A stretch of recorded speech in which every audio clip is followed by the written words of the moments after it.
Hello.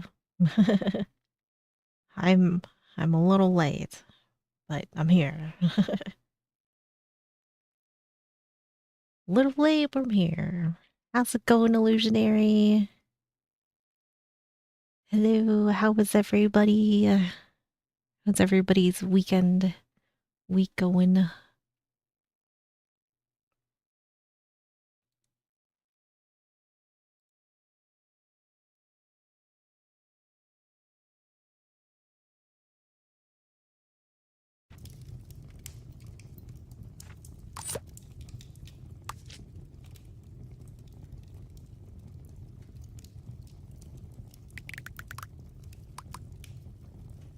Few more days.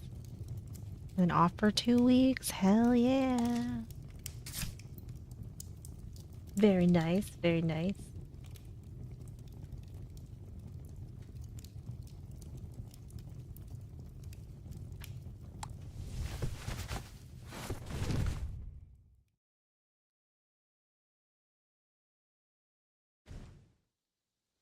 And nice. How's it going, GB? How are you doing? Um, I don't know where I was. Oh, here.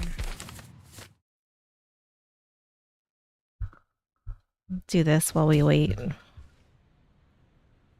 It's Christmassy.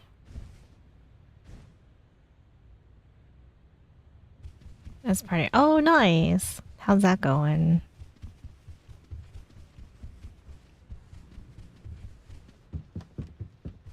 Not too bad, hopefully.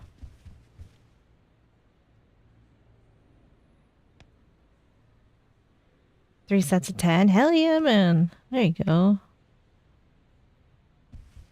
Very nice. Very nice.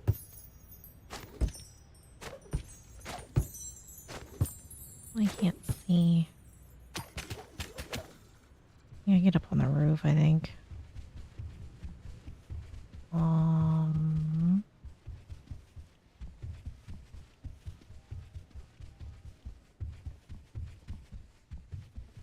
How's it going, Spike? I saw your puppy. That's your dog as a baby. Adorable.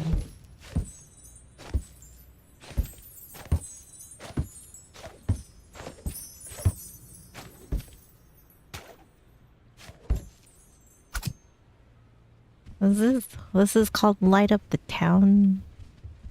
It's a little Christmas game. Just get to throw lights everywhere. Decorations. Right? This game's super cute. Like her angle of motion. I don't know.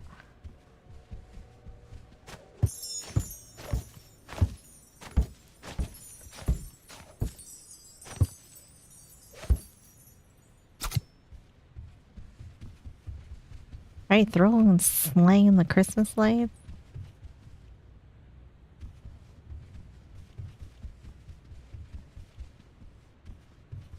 We're a little ferret named Bean.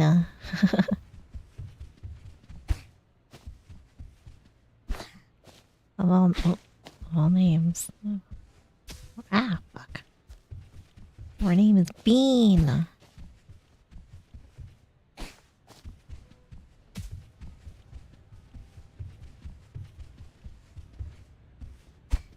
Oh, fuck. Son of a monkey. I'm so bad at this. I'm not a jumper.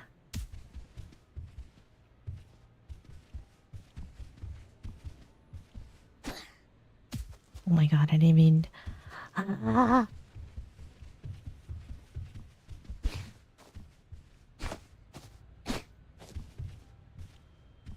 Alright, focus. Stop looking at other shit.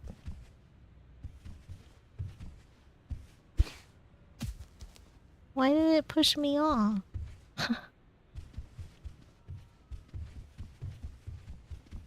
I just jump forward. I think I can jump up from here.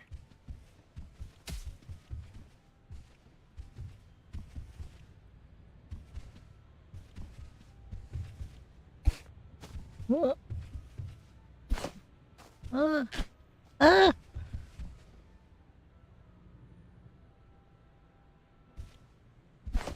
There we go. There we go. I mean, it's too close to it. Oh god.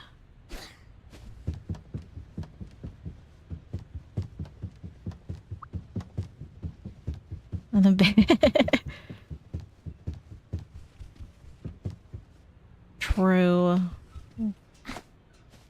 Oh god. I like.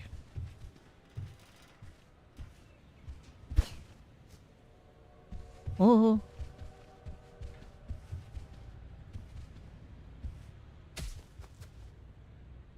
I give up. I'll just put lights over here.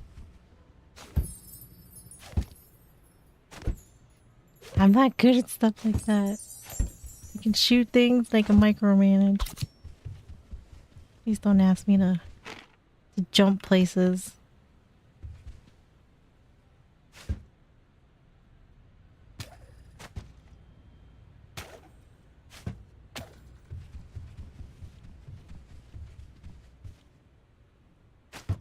What's my crime? What's my crime? What's my crime? Go ahead and chase me again. What's my crime? What's my crime? Go ahead and chase me again. What's my crime?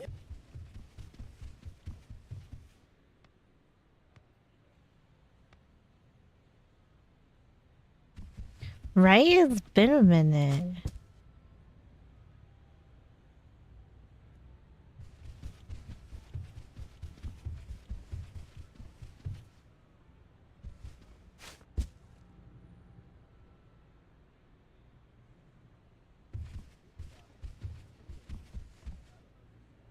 Right?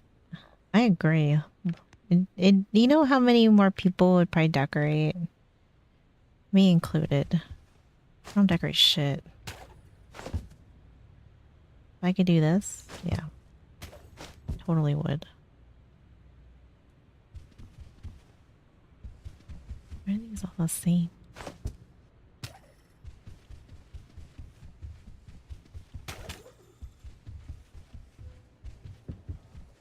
I'll put them in here. Hi, kiddo.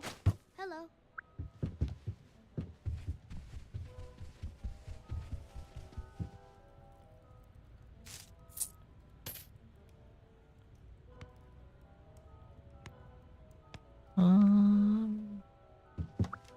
I played this like all night last night. That looks great.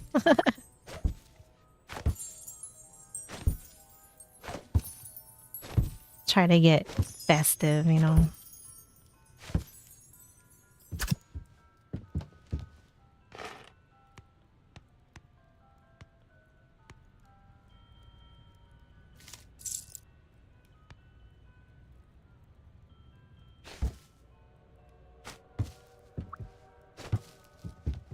I thought we just throw it.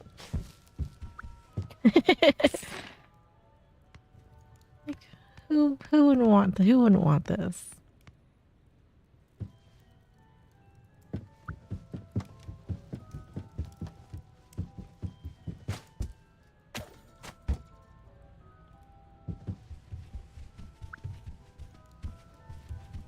Well,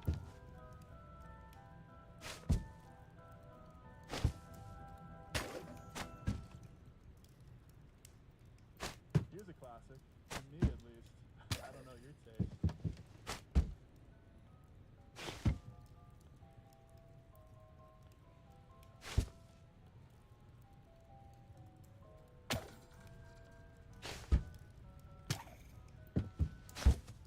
well.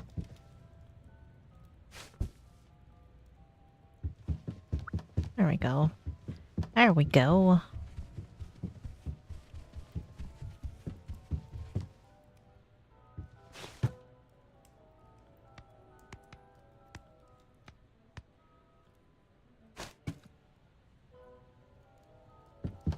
How's it going, Kendrick?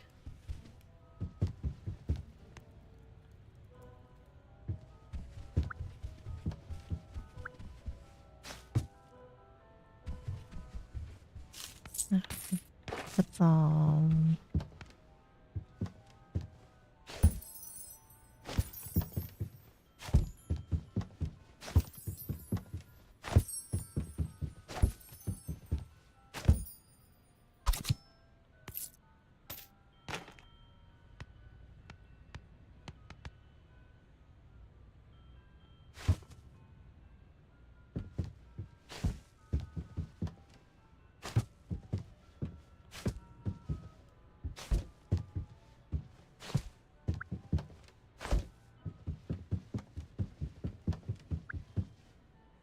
I either fall off or break. Oh no.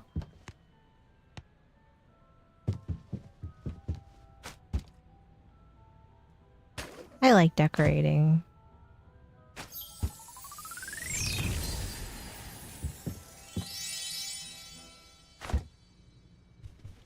Alright, well. I'll be back. Once I unlock everything, then it's Please don't block the exits. game over. This place is gonna be festive as fuck.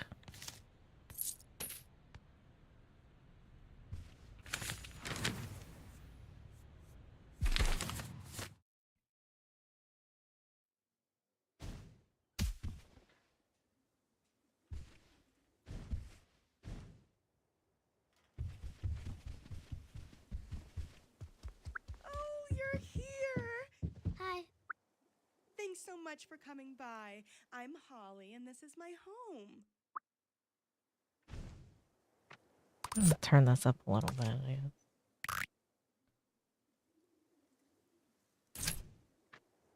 guess. I'm having a little Christmas party, but the place is looking a little unfestive, you know? Oh, Would thank you you for the mind snack sprucing it text. up a bit? And last thing, if you don't mind, could you get the neighbor's house too? Wouldn't want to outshine them. It's a time for giving.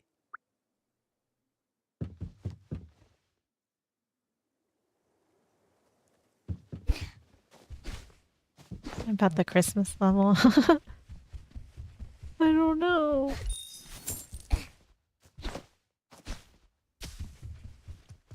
Hey, what do we got? What do we got going on in here that we gotta do here?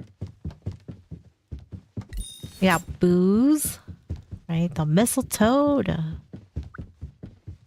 She gonna party. Nice house. Right, the mistletoe.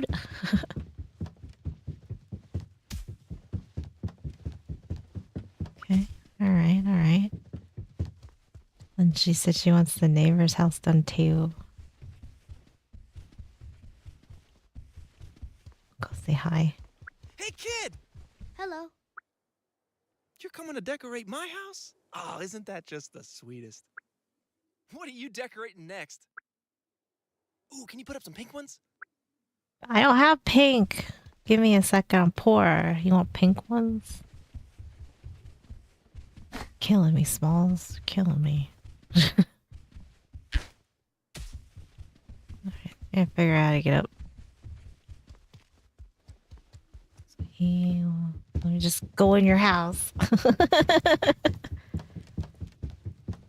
Don't even worry about it. Oh.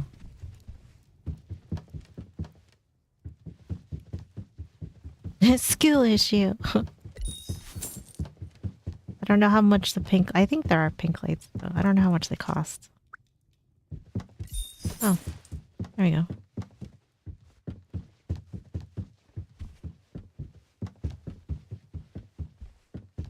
We'll have to go look. We'll have to go look and see how much they cost.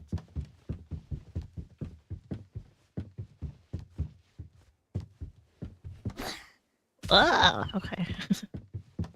Maybe that's not me. This one looks closer.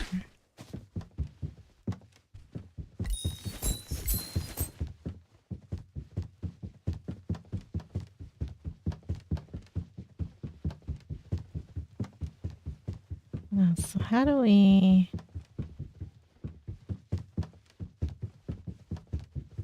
Let me get up on that roof. We gotta get up on that roof.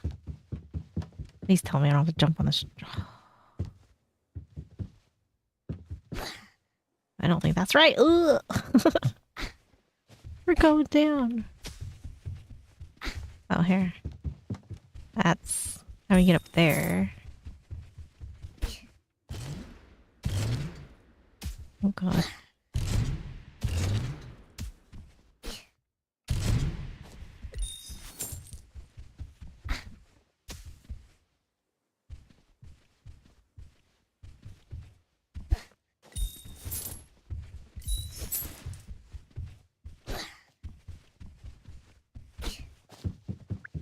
I can't see very well. Okay. Alright, alright, alright.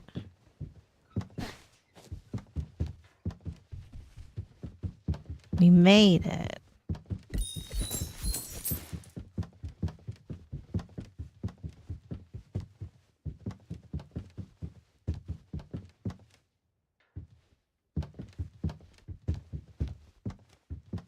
There's one over there.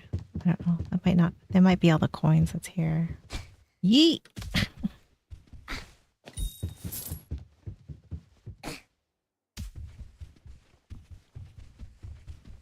Go run around real quick and just see. Hey, kid! Hello. Hello.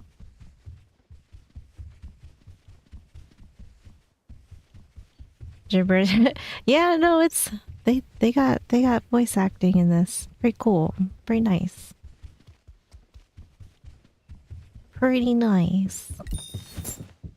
Alright, so we got that one. I don't know if we can go in here. No.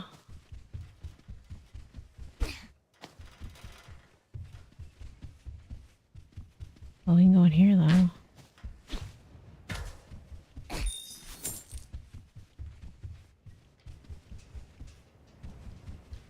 It's like a, what is it?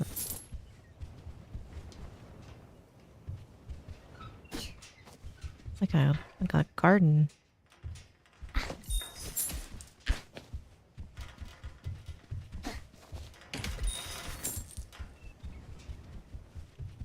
Oh, this is fancy.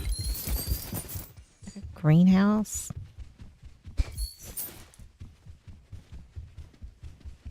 I like how we waddle. I like the waddles.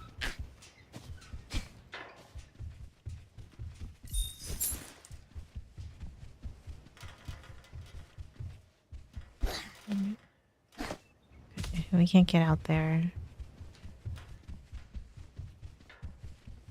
Alright, let's go see.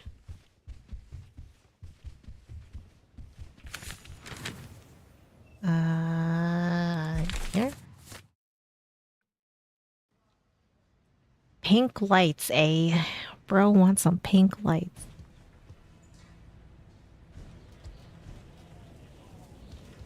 That's not here.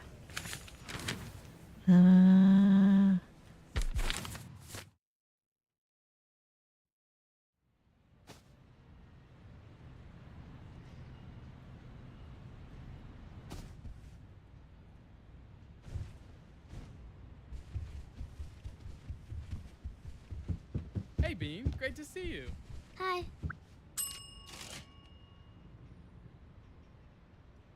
Here we go. There's pink.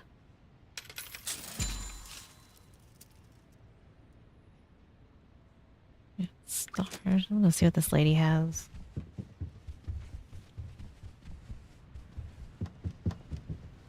Hello, little one. Hi. It's the train. Nutcrackers. Well, we don't have enough for the nutcracker though.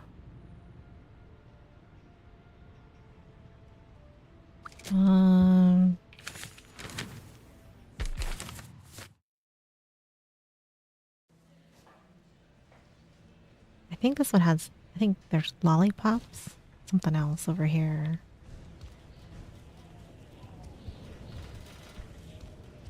Bean! Great to see ya! Hello. Oh, hello. Yeah, garland. Mistletoe. That's kind of pretty though. Okay, that's 10. Let's see. Oh, hey, Bean. Hello. This is 10. Gingerbread house, 20. I think I want our regular gingerbread house. Going for broke.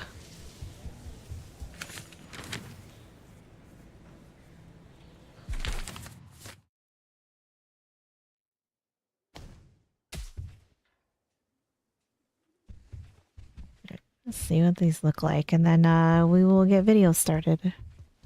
Oh, you're here. Hi. Okay, so we got a gingerbread house. Go.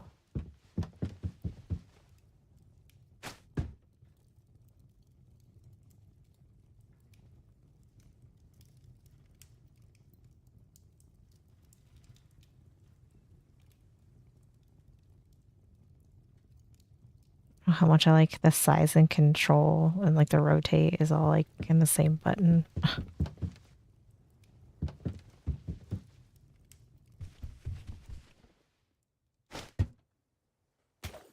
Kind of.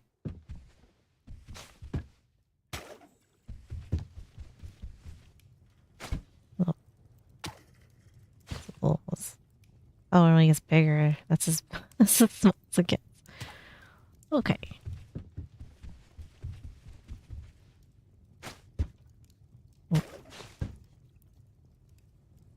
There, have a gingerbread.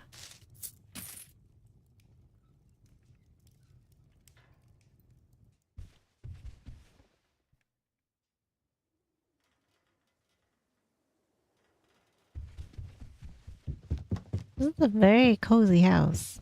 I will give them that. It's very cozy.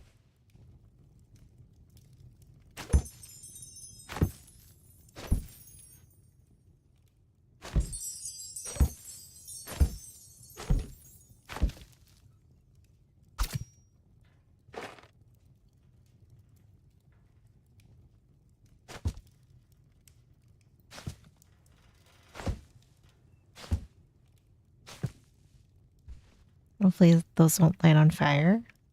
Should be fine though.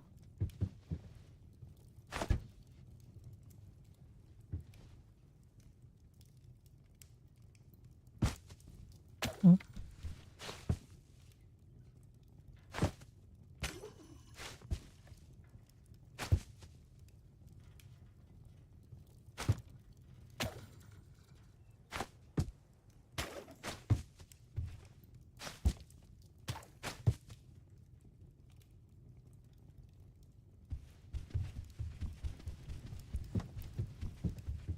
I love how they walk. It's so cute.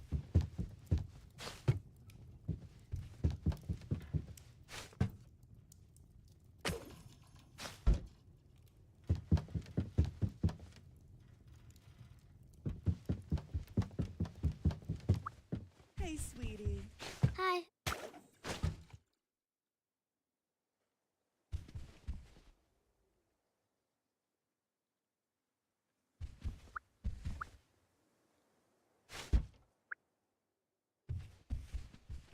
They don't fall down, yeah. But it's so cute. It's adorable. I love it. I love it. I love the run too, though. The run is great too. With the little waddle walk. I love it. It's adorable. Just waddle everywhere. Look at us go. Look at us.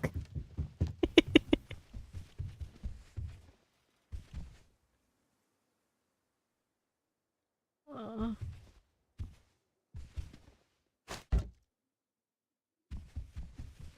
okay.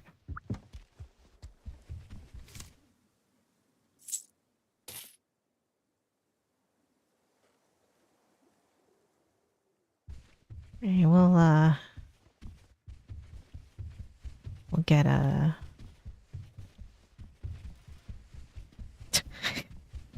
We'll get videos started.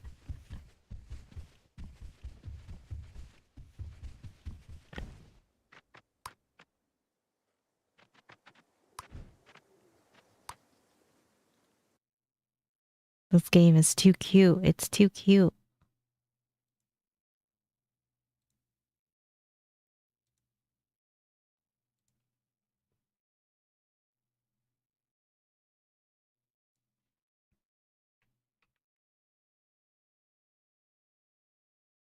In the bash. Oh no. Oh no.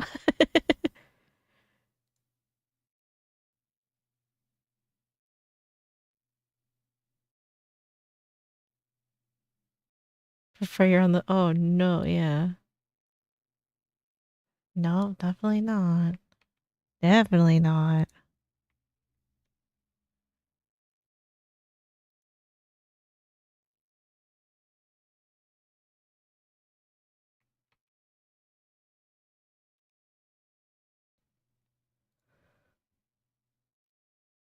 Never wanna Hey, you got any pink ones? Right. Waddle waddle.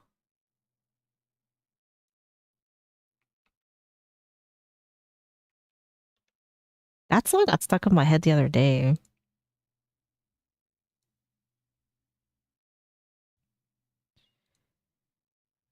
Alright. Thinking about taking an illegal drug? Watch this first. You know this is gonna be good. When you have that kind of title to your video, you just know it's gonna be good.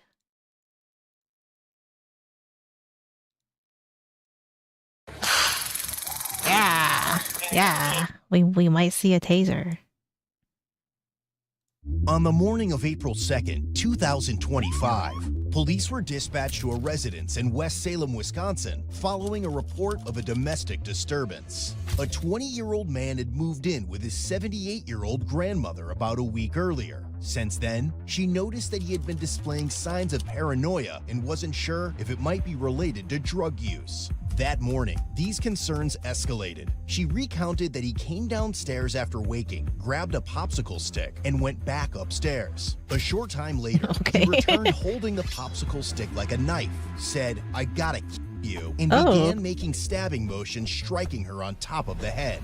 After being hit roughly 10 times, the grandmother At least it was just a popsicle stick. You know, it could have been a whole lot worse. It was just a popsicle stick. But like, what the fuck? managed to escape the house and run to a neighbor's home for help, later stating that she saw a look in her grandson's eyes that she had never seen before. The splinters will probably Police get arrived you. shortly after and went to the neighbor's house to speak with the grandmother. Oh, so somebody's in the back so he doesn't run out? He's in there. They think she might run out there if you guys want to hang out, but... Hi. I'm a good grandma. I'm also Donnelly. You want the channel? Not yet, no. Thank you. While talking with the neighbor, officers noticed the grandson watching them from Bold the strategy front window of the home. Yeah. Be advised, he's watching out the front door. Check where these. You get it?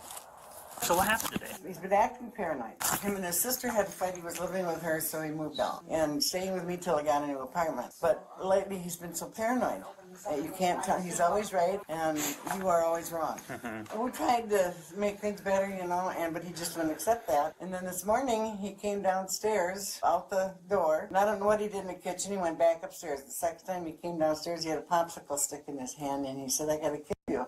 He said, I gotta kill you. I gotta kill you. I said, "What's the matter?" "Well, let's talk about it." And he said, "Oh, Grandma, I know." He said, "I have to kill you." And he started hitting me with this popsicle stick on top of my head. How was he, like, poking you with it or just in his hand? He was hitting. He was hitting. Yeah, and she's got blood on top of her head. But Oh, it's not shit. bleeding, gushing or Okay, anything. do you want an ambulance to come check? Damn, so he like broke skin with it hitting her though. Yeah, he's trying to bonk her with the popsicles. What does the popsicle stick look like though? You know, like I just I gotta see it. No, I think I'm okay. He hit me many times, and he had me to the ground, and I managed to get up once. And then Oh, I shit. headed to the door, and he got me down. I fell again, but I was close enough to the door I could unlock it and undo the knob and get out. And then I came over here. But he didn't come after me, which I thought I was scared because I thought maybe he would. He was that mad at me. You could see it in his eyes. He's not a Right.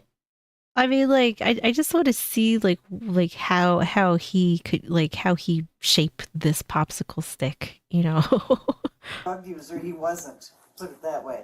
Okay. He did use some marijuana a couple of years ago, and has always said that he has quit. Well, then he lost his key to work and that kind of Okay, well, like, marijuana doesn't make you do this, though. So, whatever is going on with him, I don't think it's that.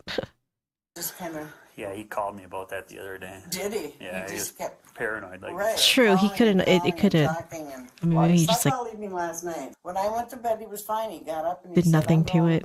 to bed." So okay. When well, did he say that? Last night, and then this morning. Yeah, like he could have I mean, because he broke skin on her, and, like, I know she might be old, but, like, I mean, still, to have, like, a popsicle break skin on you, like, I kind of feel like he sharpened it in some way, shape, or form.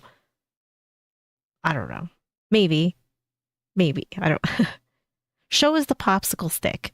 Got up and he said, "I'm going to bed." So okay. When well, did he say that? Last night, and then this morning, and he had a look in his eye that was like the devil. I'm not kidding you. I knew something was up. Before he got downstairs, I found this black package of little round orange glow things, it was called, and it said to take 1/27th of a 1/27th. How do you measure that? But anyway, you know, have you ever heard of that orange glow? I don't know what it is. Yeah, it's one of those. I don't know what it The only is. thing I that- could think is like a THC gummy or something. Yeah, it's like it's stuff like a gummy bear. Because you'd look, oh my God, if I'd have met him somewhere and didn't know him, he just scared me. So just to recap, you were just at your house, came right over here after this whole incident. So maybe a half hour ago, he came downstairs, grabbed something, went back upstairs, Yeah. and then he came back down with a popsicle stick in his hand and was holding it like Like a knife. and said, "Grandma, I gotta kill you." Yeah, well, he And- didn't say grandma, he just said, I have to kill you. I have to kill you. And you said, "What are you talking about?" Yeah. And he says, "I have to kill you." And then he lunged at you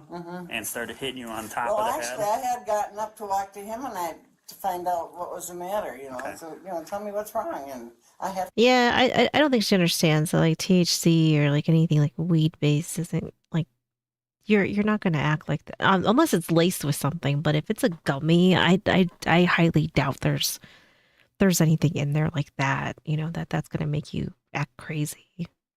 to whim with a popsicle stick.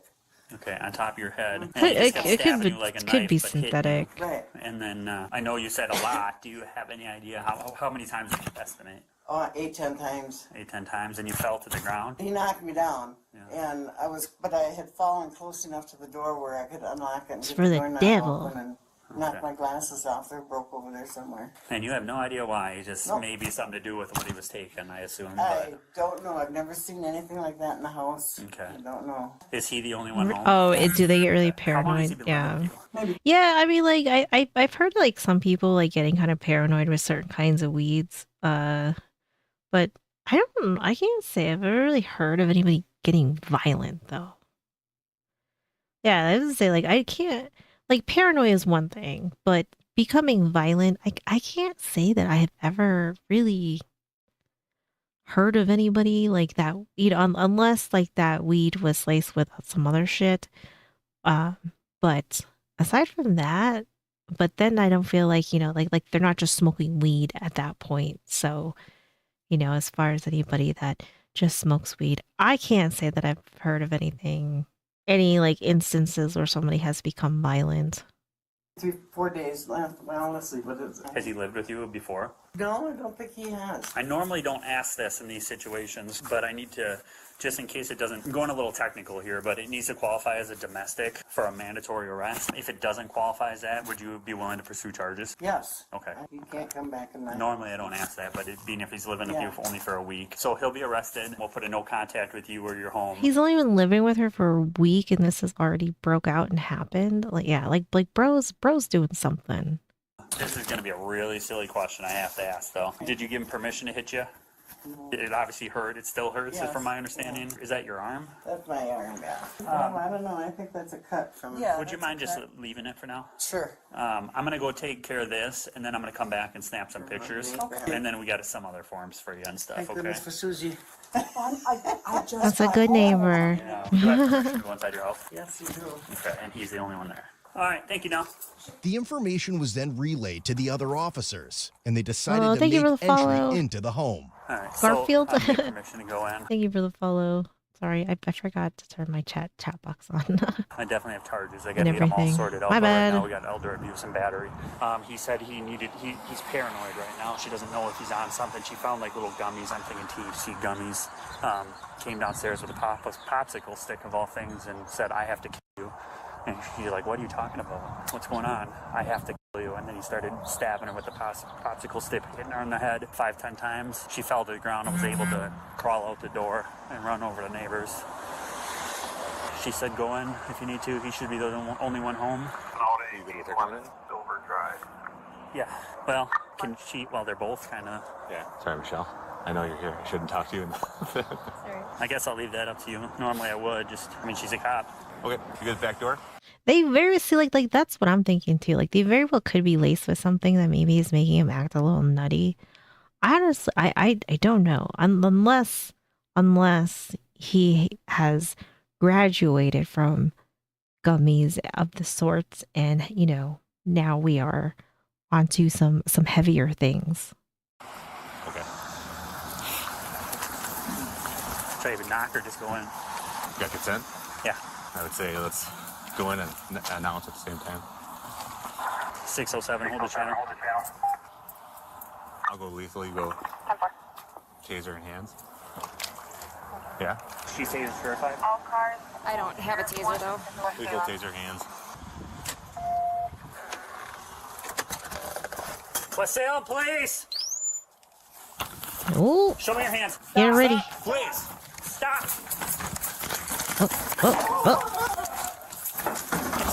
Oh. Are we tasing? Are we tasing? Stop resisting.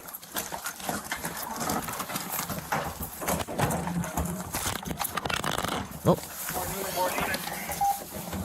Stop resisting. You're gonna get tased. Due to his active resistance and aggressive behavior, OC spray was deployed directly to his face, eventually shit. affecting everyone in the room.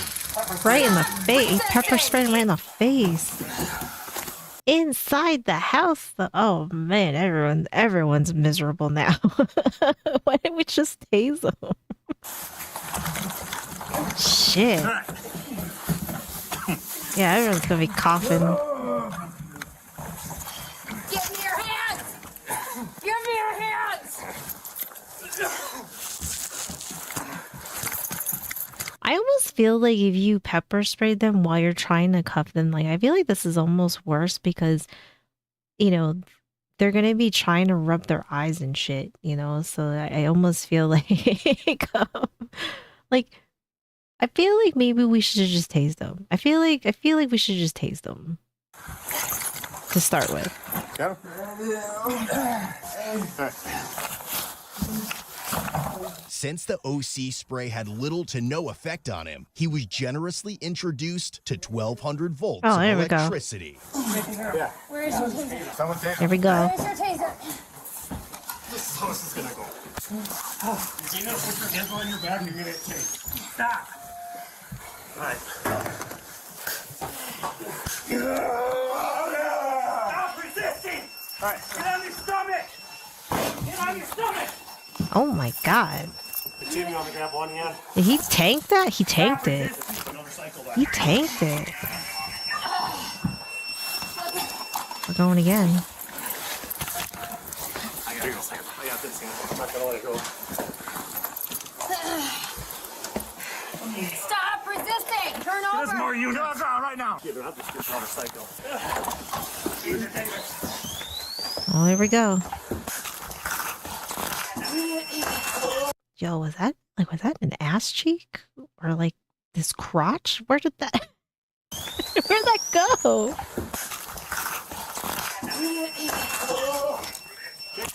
Yeah. Bro's tanking all of it. Damn. All right. Stop resisting. Okay, Michelle, you want to get handcuffed? Here. Yep. Noticing little effect from the pepper spray or taser deployments, officers suspected he may be under the influence of drugs. He showed me nuts with it. He got tased twice, 3 times. And he got pepper sprayed. Damn. Because you are going to go in handcuffs. Stop resisting. Put your hands behind your back. You don't want to hurt you. Here you go. All right. Stop resisting. Put your hand back. Put your hand behind your back. Did you get tased 4 times? What was it? Was it Put 4? your hand behind your back. It's 4 times. Back here. Behind your back. Put your Shit. hand. Nobody else. We still need help here. No, good? We got that. You got it? Got this one. I got his lunch. I'm good. Pull your pants up. I'll radio. Yeah? I got him. 121, everyone else can 22, 195. Are you okay? No. What's wrong? I'm bleeding. What's that? I'm bleeding. You're what? I really don't know. He said he's bleeding. I'm going to search you down. You got anything on you? I should be aware of it. Any drugs, bombs, booze, nuclear weapons, Abrams tanks, nothing like that? True. It was. I mean, he and like the Jesus man. He was. I mean, that one was crazy. I can't believe that man. I mean, that man must have had a concussion from that.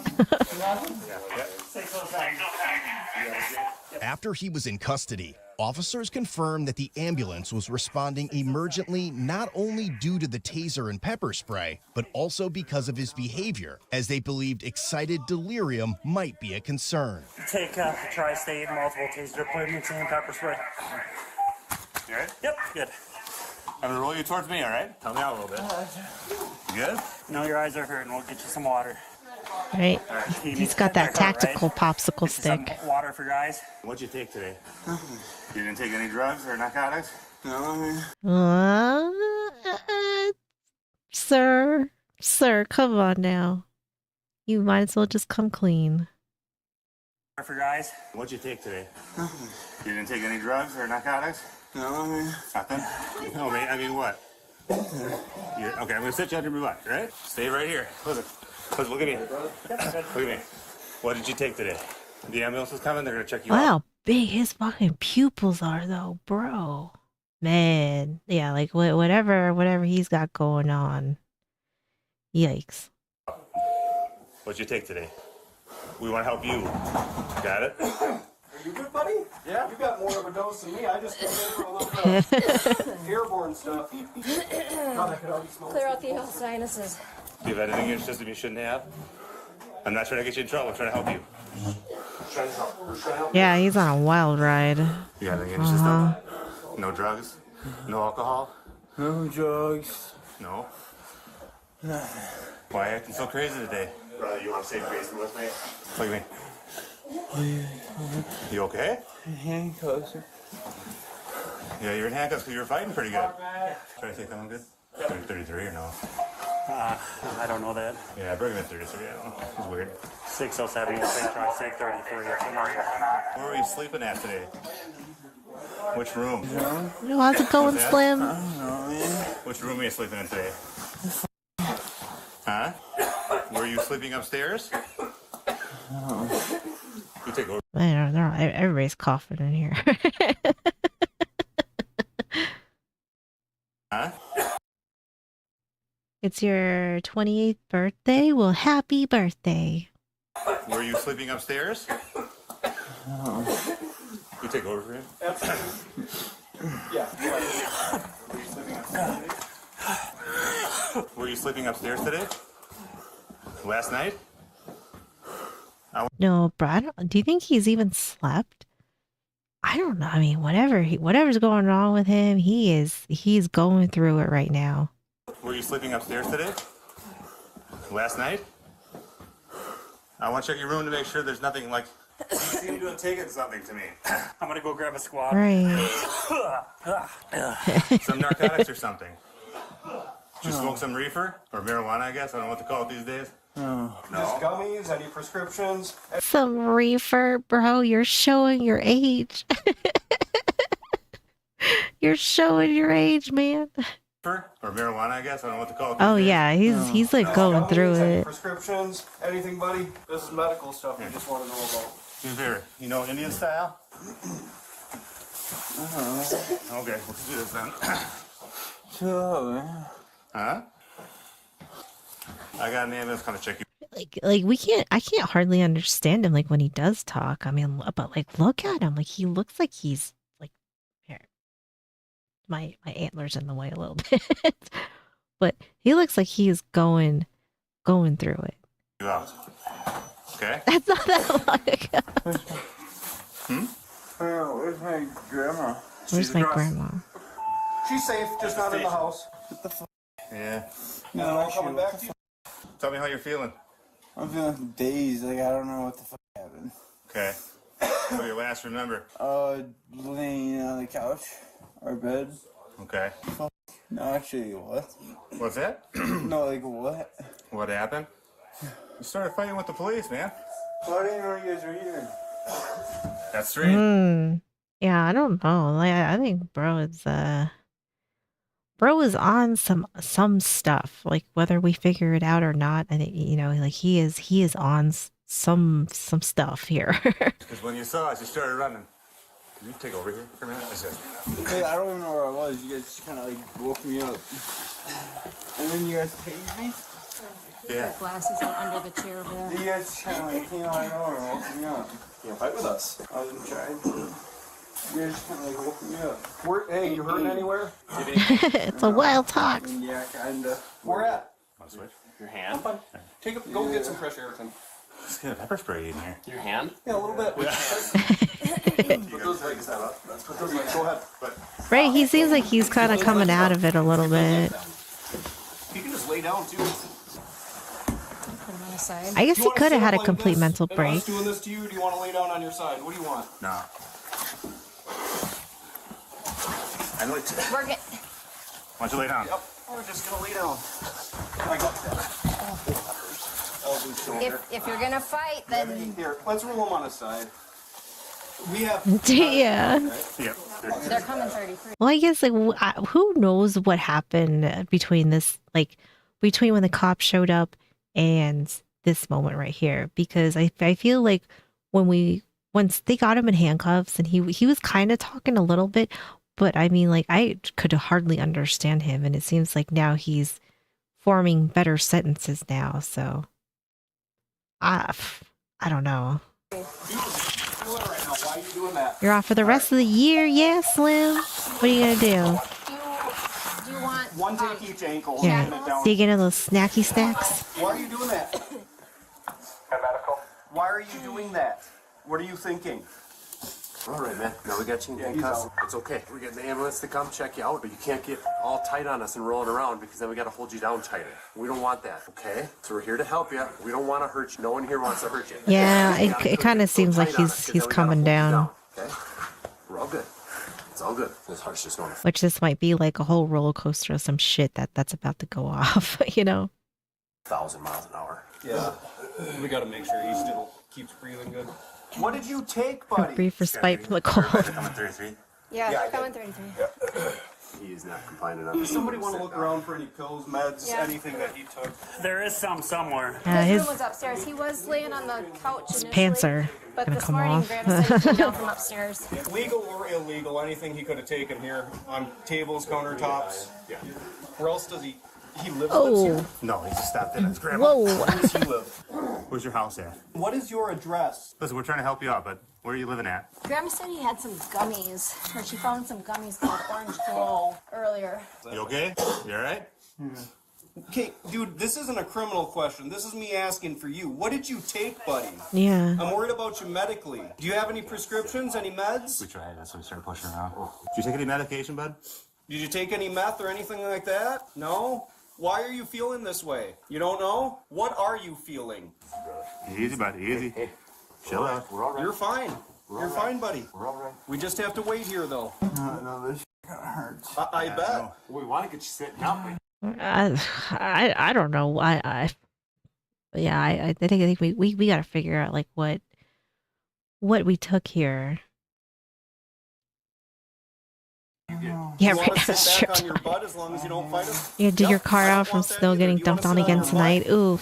I'll help you sit up. We just don't fight with you. You can't get all the way up. We gotta sit down on 3. 1, 2, 3. Now kick this one in. Like this. But we have to stay like this for now, okay? Hey, can you sit up a little bit more? Because it's actually easier to breathe when you're up. Put your head up. She said he had little gummies somewhere. I don't know where they are now. Here, we're gonna slide back on 3. 1, 2, 3. Now you can lean back against the counter here. Lay your head back. Okay. Hey, chill out, buddy. Chill. Right, yeah, that's what we are all thinking, that there's something And you else. keep doing what you're doing. So I need you just to kind of sit still. Chill out. We're gonna put you back on your back. I'm gonna put you back on your back. There's a real option here. All right? I'm gonna put you on your back if you keep on Yeah, scrolling. Do not like being on your back because it hurt your hands. I'm trying to work with you. It's I'm trying gotta to be cooperate with something you. else. Okay? I mean, just looking at him and the way that, it seems like he can't quite grasp that people are actually here, and I don't know if it's like that's like making him freak out too. But it seems like, he has like some lucid moments, and then other parts of this, it seems like he's terrified. I mean, he's terrified, and then, I don't know what he's looking at or what he's saying. Like maybe he's hallucinating. I have no idea. But I feel like there's definitely more going on here. Okay, then stop moving around. Stop moving. Listen, I need to know if you took anything, because your eyes are big as the moon. And you're acting kind of funny. I've never known you to act this way before. Yeah, I'm fine. I think you took something. You're not I'm fine. trying to fight. I don't know why you're fine, but I need to tell the paramedics what you took. It's all right. Okay. Easy. Hey, we're not here to fight. We're here to make sure you're okay. So we're not enemies. Hey, now do your hands. You're good. You're in handcuffs, but you're okay. We just need to make sure that you're okay. You take a couple deep breaths, chill out a bit. Yeah. Easy. I feel like when he looks in certain directions, I feel like he's seeing something. Like I feel like he's like hallucinating. It's like he's staring at something, because he's not staring at any of the cops. I feel like he's seeing something that's not there, and I don't know if it's scaring him. But there's whatever he took. It's making. What'd you get? We are Put me under and cut it off. Cut what off? we are having a bad time. No, we're not cutting off. Whoa! No, let's. There will be no cutting of peeners here. Cut what off? No, we're not cutting off. Look at it. No, we didn't cut your dick off. Nobody cut your neck off? No, Or you my did? No, Just put me under and cut it off. no one wants Cut to what cut off? anything. He's talking about penis. Oh. Thinks you cut it off. Shut up, man. Bro, no. No, there will be no cutting of peeners going on here. No. What off? Anything. He's talking about penis. Oh. Thinks you cut it off. Shut up, man. You're fine. Shut up. You might have a little probe in it. They're gonna take it Help out, me okay? cut it off. No one's We're not going to cut off. Help me cut it We're off. going to get off, but we'll wait for the ambulance. That's why we're trying to get all this Help me cut information. it off. What do you want me to cut off? Right? We don't want to look at your peener. Just put me under and cut me off. Why? Just please do it. Why? Does it hurt? Yeah. Okay. Well, yeah, you got a probe in it, but do you want us to work it out or medical? Oh, they did get it. Did they really get him? They got him in the dick. They tased him in the dick. That's where one of them went. Oh shit! See, like I thought, like when they were on one of the tasers, the light was on his crotch. Does it hurt? Yeah. Okay. Well, yeah, you got a probe in it, but do you want us to work it out or medical people? Yeah, no, help me medically. Yeah, the medical me. people are coming. Help me medically. We are. Help me medically. Damn, he got tased in the dick. Help me medically. Yeah, they tased him in Okay, the. help me. Hurry up. They tased him in the peener. Hurry up. Help me. Oof. You want me? Help me. Hurry up. Put you on your back. Ready? Here. Dude, don't. Don't do that. You're gonna make things worse. Don't do that. I'm excited to hear you. Calm down, buddy. The paramedics are here. We're gonna strap him to the cart, so we'll be good. Yeah, he's trying to rip the probe and is growing out himself. Oh, let's not do that. You're fine. Just lay down. Your handcuffs are over here. They're not on your back. Yep. You gotta stop fighting though. It's like going out one way. Yeah. Yeah. His grandma said there's some delusion going on, tried coming down the stairs. Standing on the hill with that popsicle stick. When's the last time you had any like drugs? When's the last time you think? Oh, and I don't know. You don't know when? No, I'm sure he Yesterday, doesn't. today? No, not today or yesterday. What do you use when you use? What's that? I don't know. You don't even know? Do you use meth? Yeah, look at it. God damn it. Do you smoke it? Do you eat it? No. How about like LSD? No? Do you inject it? You're fine. I appreciate that. You came in after that. This is crazy. And I mean, they're doing a pretty good job at keeping him relatively calm because you probably don't want to get him too worked up because he like who knows what's going on with his body, but like, holy shit, man. Like LSD? No? Do you inject it? You're fine. I appreciate that. You're doing a good job. That's all we need you to do later. I know it's a lot of questions, but you're doing good. You're doing good. Are you gonna stand up and walk over the stretcher? I just don't want to go through what we already went through. Yeah. You gonna do that? Yeah. We're friends, though. Friends don't fight. Yeah. Friends don't fight. All Friends don't fight, brother. So. right. These cops are really nice. Police department. You must have been fighting. Yeah. Really? Oh, y'all got pepper spray too, so. You got pepper sprayed? Oh no. Oh, we all did. We all did. From him? No. I pepper sprayed them. Your kitchen's gonna burn for a while. We're gonna get off your legs now, okay? You should like open a window or something and help air it out for her. 1, 2, 3. There you go, brother. Good job. What are you doing? Your pants are already down. I'm trying to give them. You're doing great. Why don't you have a lay down? Sitting better. All right. Whose cuffs are these? You want to put this up? I'll put them on first. Just keep holding. You keep being cool, we'll take you out of those handcuffs, give you something more comfortable, okay? Do you have a bottle of water? So he wouldn't calm down for Oh, nobody, he's huh? still not calm. He's fighting with Tri-State right now. Thank you. Normally when asked, I can't breathe. Yeah. They get so strong. I'm sure it had to be drugs. Oh, well, that's nice, Mike. That's nice she made all those cookies. 400, damn. But if I think of it now, way That's back way last nice, summer though. already, He was getting paranoid. Yeah, typically that's drug related. Not saying it couldn't be other. Yeah, mental yes, stuff, I know. but- I know. You mind if I grab a picture of your arm and stuff? Oh. We'll get that out. We'll get you out of those in a minute. I mean, We're gonna get you in the soft ones as soon as we're done with your legs. Loosen my arms, please. We're gonna put you in something more comfortable, okay? We're gonna put you in a jacket. You can hug yourself. I think my knee too, but I think that's good skin. All right, lift your arms, Evan. Okay, You got do it. right first. Yeah. I know. Yep, we're All right, 400 cookies. not fighting, okay? That's awesome, though. That's up to Yep. I know. We're moving your hand. He was pepper sprayed. He was tased a few times. Oh my God. So it did not go easy. I don't think I broke anything in your house though. Your kitchen's I would air it out. Your kitchen's gonna smell like pepper spray for a little bit. You'll notice it when you go in there. Okay. There you go. Okay, so just keep relaxing. You ready? Ow. What are you got my arm for? You Because we gotta keep you safe in here. So I'm gonna take this off. Yeah. Keep being. I mean, I hate to ask this, but are we on here like freeballing it, or like is it just underwear that's maybe pulled down a little far, or are we just flopping it out here? For you. Because we gotta keep you safe in here. So I'm gonna take this off. Yeah. Keep being cool. Yeah, take it off. Take it off. I'm just saying, like, because it was kind of blurred, like when his pants were kind of down, like they were kind of like sagged down, but his underwear was on. But is this is the snake out? Is that because I feel like this is a lot of people, that are having to look at it, which, I'm like, obviously like nobody cares, but still, I mean, I feel like, and I'm sure, as of right now, he doesn't care. But you know, I don't know. I just there's just a lot going on here. You're going back with ham and potatoes. Ooh, nice. That's so awesome Otherwise, of I you know where to find guys. you. I'll, if I hear more information, I'll come back. I'll probably come back and speak to you one more time once I can breathe and everything calms down.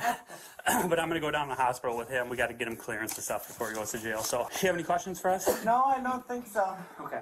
This ain't my first rodeo. Grandma. This ain't my first rodeo. Oh man. For us? No, I don't think so. Okay. This ain't my Makes it first a 3 eyed thing. I don't Bad on my know. face or anything, but man, I got in my throat. Thought it was the. I think it was the best. I still can't get over that they managed to get him right in the dick like that though. God. I cannot. Oh man. I don't even have one and I'm like, eesh. Got in my throat. Thought it was the. I think it was the best move to take a little fight out of him, but I was so close. I didn't want to. I'd rather use pepper spray than taser right there. Uh, I'm gonna raise up my eyes. My eyes. oh, this is starting to set in now. Coming, boys. Thanks for coming on. Yeah. Subsequently, police collected the posted grandson's online, Delta 8 yeah, probably. THC gummies and the broken popsicle stick, which still had hair attached to it. So I don't know what that is. They said Collected the grandson's Delta 8 THC gummies. There's gotta be more to that. No. There's gotta be more to that. Like what is this is I'm gonna get put on a list. Let's see. What is Delta 8 THC gummies? And do they cause strange behavior, maybe? How's it going, Sakoti? Are edible cannabis products that can cause psychoactive effects, including altered mood perception and sometimes unusual or strange behavior. They are often marketed as a milder alternative to traditional marijuana, Delta 9 THC, but they still carry risk and side effects. It says Delta 8 THC. It says in small amounts in cannabis and hemp, most commercial Delta 8 synthetically derived from CBD. Gummies, edible form of Delta 8, often flavored and dosed in milligrams. They are popular because they're easy to consume and discreet. Let's see. Reported side effects include dry mouth and red eyes, drowsiness and impaired coordination, memory loss and confusion, anxiety or paranoia, especially at high doses, hallucinations or strange perceptions in rare cases, grogginess or weed hangover the next day, vomiting or nausea, sometimes linked to cannabinoid hyperemesis syndrome in heavy users. So he took way too much then. So it says, yes, they can, let's see, because Delta 8 alters perception and mood. Some users experience unusual emotional reactions, sudden anxiety, paranoia, or euphoria, impaired judgment, unsafe driving, poor decision making, hallucinations, or disorientation in high doses or sensitive individuals. So he either took too much or he maybe doesn't have any business in taking that to begin with. I don't. Yikes. Oof. All right. There's the. Let me go take a break and then we will continue. We will continue on.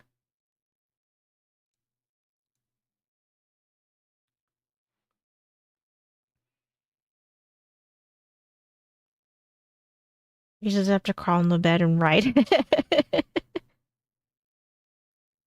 It's the better three. I don't. Yeah. How many did he have though? I guess that's something we don't know. We don't know how many he had or how much he had, but it clearly either had too much or I guess depending if he didn't have that much, then maybe he was just a little bit too sensitive. But yeah, whatever happened was not good. But all right, guys, let me go take a break, and then we will continue on.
Okay, I'm back. Let's continue on.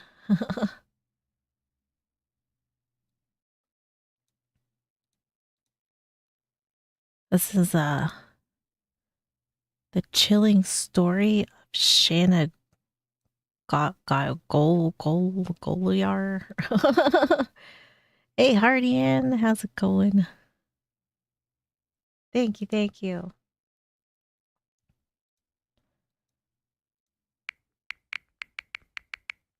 This is our true crime episode for the night. My favorite thing to do is stand outside your window and stare at you. Imagine waking up to an inbox full of messages like these every day. Unfortunately for Dave Krupa, by the winter of 2012, this had become his reality. Within weeks of hopping Thank you for the snack tax.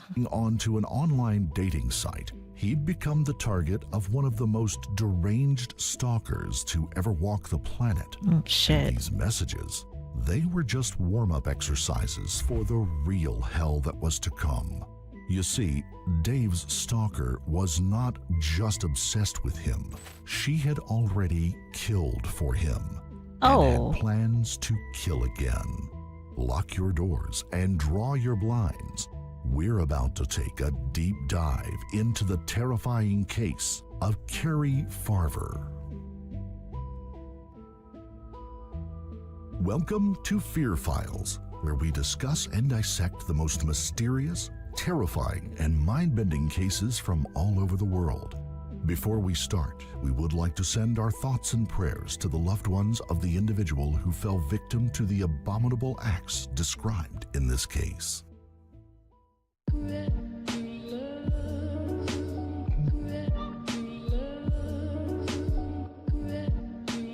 Well, I feel like this is gonna be a doozy.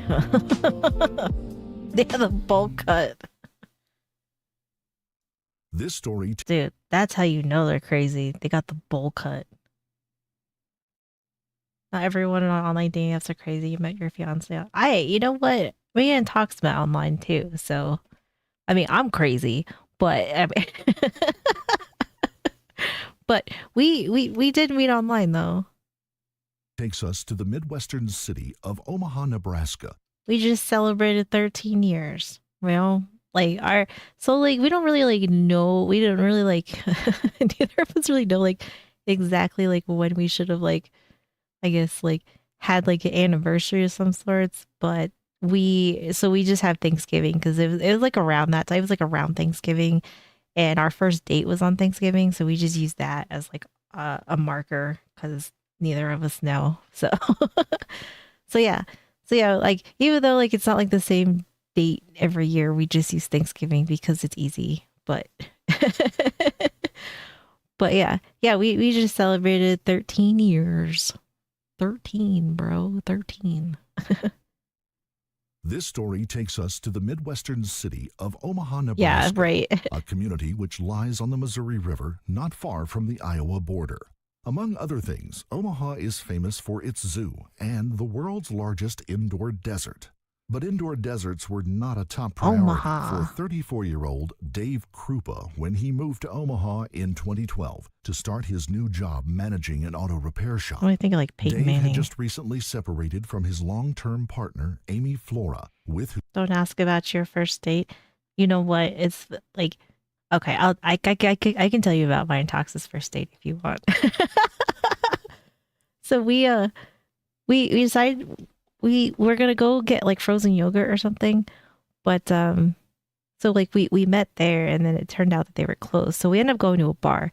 But Talk said that when I got out of my car, he thought I looked really mean, and he was like, "Oh, great." He's like, "Great." He's like, I got the Asian with the resting bitch face who looks mean. He's like, "This is gonna go well." And it did. Okay, you know what? It did. It was fine. Everything worked out. Everything worked out. It was fine. I just don't look friendly, and I can't help that. But But like I can't help the way my face looks. I'm like, it's just my face. It has like I just don't look like a nice person. But on the inside, I'm just anxiety ridden and fueled off of chicken nuggets, okay? Like I'm pretty laid back. My face just doesn't show that. And I can't, there's nothing I can do about it. It's just the way it is. Yes. Yes, I have resting bitch face. Like pretty I mean, like, I wouldn't say that I look pissed. I just don't look like I'm friendly. So it is what it is, it is what it is. There's nothing I can do about it, it's just how my face is, and that's that. 10 out of 10 first impression. Yeah. I mean, like he didn't tell me that like right away. Like it was like after we had been dating for a while, and he was just like, he's like, you remember our first date? And he was like, yeah. He's like, I thought you were gonna be really mean. I was like, yeah, yeah, that sounds about right. Yep. And what happened when you get born in the 80s? Is that like a 80s thing? Is that like a 80s baby thing? I don't know. But yeah, that's yeah. So that was our first date. So we did go to a bar and we just talked, and like it was pretty chill. But but yeah. What's your evil look rating? Resting bitch face to Disney villain? I don't know. You'd have to ask Tox that, because I feel like mine's like I don't know. I feel like mine's just you know not, I wouldn't say I'm Disney villain level. I would say I'm like, mid, like mid, where like I don't look friendly, but I don't necessarily look nice either. Then you're just a happy Canadian. Yeah. Yeah, I mean, like I'm not ever like rude or anything like that. It's just like I don't know, like my face just says otherwise, and that's just how it is. I don't know. I'm not, I guess I'm not one of the like cutesy Asian girls. I'm more of like I guess he tells me like I'm like the scary Asian looking one.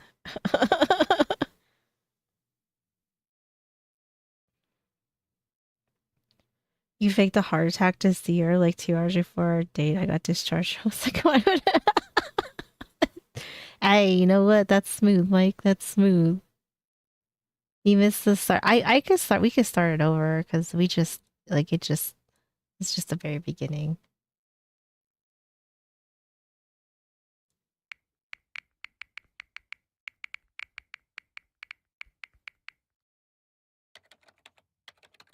You want to have as a girlfriend? I guess. I don't know. I mean, it's just, you know, that's the best way I can I guess explain, like I guess describe me. And then that's what Tox is too. He's like, he's like, you're not like the cute Asian face. You're like the you're like the scary looking one. Imagine waking up to an inbox full of messages like these every day. Unfortunately for Dave Krupa, by the winter of 2012, Yes. 100%. He caught a gremlin. Yes, he 100% caught a gremlin. this had become his reality. Within weeks of hopping onto an online dating site, he'd become the target of one of the most deranged stalkers to ever walk the planet. And these messages, they were just warm-up exercises for the real hell that was to come. You see, Dave's stalker was not just obsessed with him. She had already was crazy killed for him and had plans to kill again. Lock your doors and draw your blinds. We're about to take a... But yeah, like this fucking bull cut, man, that she's got going on here. I mean, she looks crazy. She looks crazy. Yeah, whatever the guy version of resting bitch face. I don't know what it is. I think that's like a unisex term. You can't imagine being scared of skinny. I know. I'm just a little ankle biter. That's all. Deep dive into the terrifying case of I mean, it looks like Carrie trouble. Farver. Welcome to Fear Files, where we discuss and dissect the most mysterious, terrifying, and mind-bending cases from all over the world.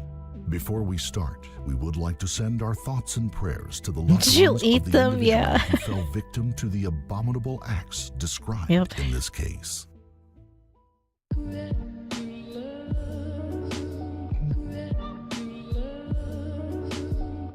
Well, if she does, maybe evil Larry will come for her. Oof. Is that her mugshot? That looks rough. This story takes us to the Midwestern city of Omaha, Nebraska, a community which lies on the Missouri River not far from the Iowa border. Among other things, Omaha is famous for its zoo and the world's largest indoor desert.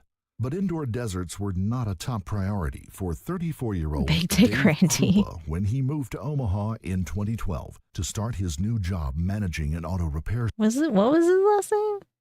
But indoor deserts were not a top priority for 34-year-old Dave Krupa when he moved to Krupa. Omaha I heard something else. My in bad. 2012 to start his new job managing an auto repair I was about to shop. be like, bro. Dave had just recently separated from his long-term partner, Amy Flora, with whom he had 2 children, and Dave was keen to make the most of his freedom. He hopped on to some online dating sites. You know someone from Omaha? Dave was an easygoing, affable guy, and soon found himself with no shortage of dates. He was also upfront with the women. No, unfortunately, I wish I could say that I heard Koopa. I heard Fupa. I was like, wait a second.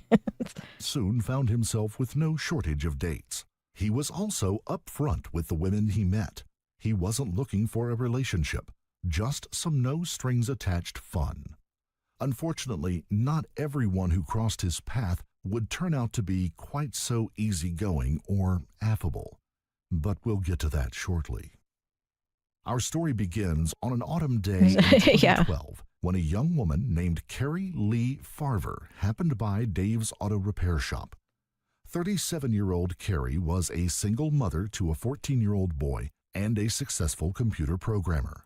She'd come by the shop to get some maintenance work done on her Ford Explorer, and as she entered, Dave found himself locking eyes with the striking brunette. Sparks flew, at least from Dave's perspective. Man, she got quite a jawline on her, though. Oof. Oof. Carrie later told a friend that Dave was totally not her type. But let's go with Dave's version. Yeah. Dave arranged for her car to be fixed, and with that done, he did the don't professional stick it in thing crazy. and Yeah, she said got crazy goodbye. eyes, 100%. Days later, though, her profile happened to pop up on his favorite dating site. Dave messaged her, and she messaged back. Once again, though, the exchange went nowhere. But this was to... You crush diamonds with that chin? True.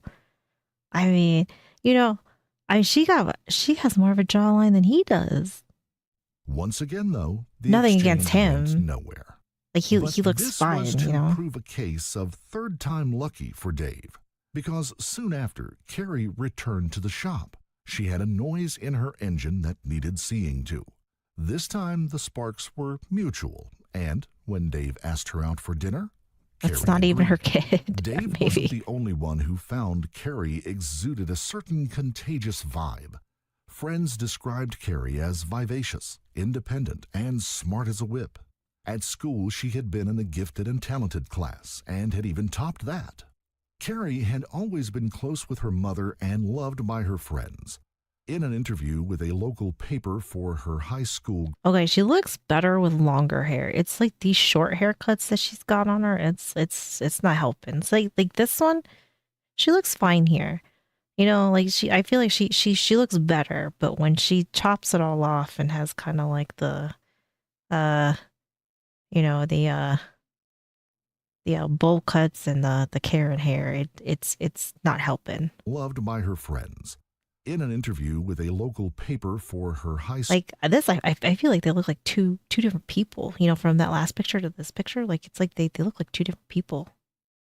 School graduation, Carrie said she wanted to be known as always having a smile on her face and for being a little crazy. At 22, life had thrown her a curveball when she found herself Yeah, she's a pregnant morpher. and single. But Carrie was independent Maybe she's and a transformer. strong-minded, and she quit university in order to embrace her new role of mom. Carrie was devoted to her son Max, and he was the one constant in her life over the somewhat turbulent years to come. By 37, though, Carrie had settled into a great apartment close to her mother Nancy and had found herself a well-paying job. Dave and Carrie had their first date at Applebee's. Carrie later told a friend that she hadn't laughed so much in years. Dave said that you could cut the sexual tension with a knife. There had been just one setback. Dave's ex, 38-year-old Shanna Elizabeth Goylar, who went by Liz, was one of the first women Dave had met online, and they had been dating on and off for the past 6 months. Liz had 2 kids similar in age to his own, but while he found Liz fun, Dave had never been all that taken with her. Besides, she's not. She's not. She just has a hell of a jawline. Changed her mind constantly about him dating other women. One minute she was fine with it, the next not. And apparently this was a night when she was not. Halfway through his date with Carrie, Dave noticed that he had missed numerous calls and messages from Liz. She'd suddenly remembered she'd left something important at Dave's and needed him to let her into his apartment immediately. Dave told her she'd have to wait. With that taken care of, he invited Carrie back to his apartment for a nightcap. But the pair hadn't even taken off their coats when the doorbell rang. It was Liz. Dave was furious, but Carrie took it in stride, suggesting he'd come to her house after he'd sorted things out with Liz. Dave watched as the 2 women passed each other at the door. It was a 10-second encounter, but one that would change the course of all of their lives forever. Dave made the hour-long journey to Carrie's place in Macedonia, Iowa later that night. And when Carrie told Dave that she wasn't looking for anything serious, Dave felt he had hit the jackpot. Things between Dave and Carrie moved fast for 2 people not looking for just good commitment. storytelling. Over the next 2 weeks, they met almost every day. The pair had an amazing chemistry, and it was just easy. Right, or like you could maybe like try to play it off as something else, but like I don't know, just showing up like this. I mean, like you're not in a relationship anymore, so like what are you doing? Like stop with the crazy. Just stop it. But now I feel bad because I feel like I think she's going to be our victim. The pair had an amazing chemistry. Or it's going to be the other way was around, just but easy, Dave said. It so happened that Carrie's work was also just 3 blocks from Dave's place. She was in the middle of a major project and was working long hours and stayed several nights to avoid the commute. On the morning of November 13th, Dave woke early to find Carrie already up and putting the final touches on the project she had been presenting that day. At 6:30 a.m., he gave her a kiss goodbye and told her that he would see her that evening. At mid-morning that day, Dave was juggling multiple clients when he received a message from Carrie. She wanted to know if he'd move in with her. Dave was taken aback. Carrie had made it clear that she wanted to keep things casual. What was with this sudden turnaround? He wrote a quick message back saying that was not going to happen. Carrie's retaliation was swift and dramatic. Fine, you. Damn. She wrote, I hate you. I don't want to see you again. I'm dating someone else. Jeez. Dave was yeah, blown Dave, away. run. Just that Run, morning, Dave. he had kissed goodbye a loving and Well, okay. So, like, I'm assuming that she might be the victim. So then what if his crazy ex, kills her and then takes her phone and then tries to be her? I don't know. I don't know what I think. I don't know. I probably watch too much TV and listen to way too much crazy shit. independent Right. I hate you. I have someone else. Yeah. woman, only to find himself fielding hysterical threats just 4 hours later. Dave hit back. Oh, man. Fine. Goodbye. At lunchtime, he stopped by his apartment. All was in order and empty.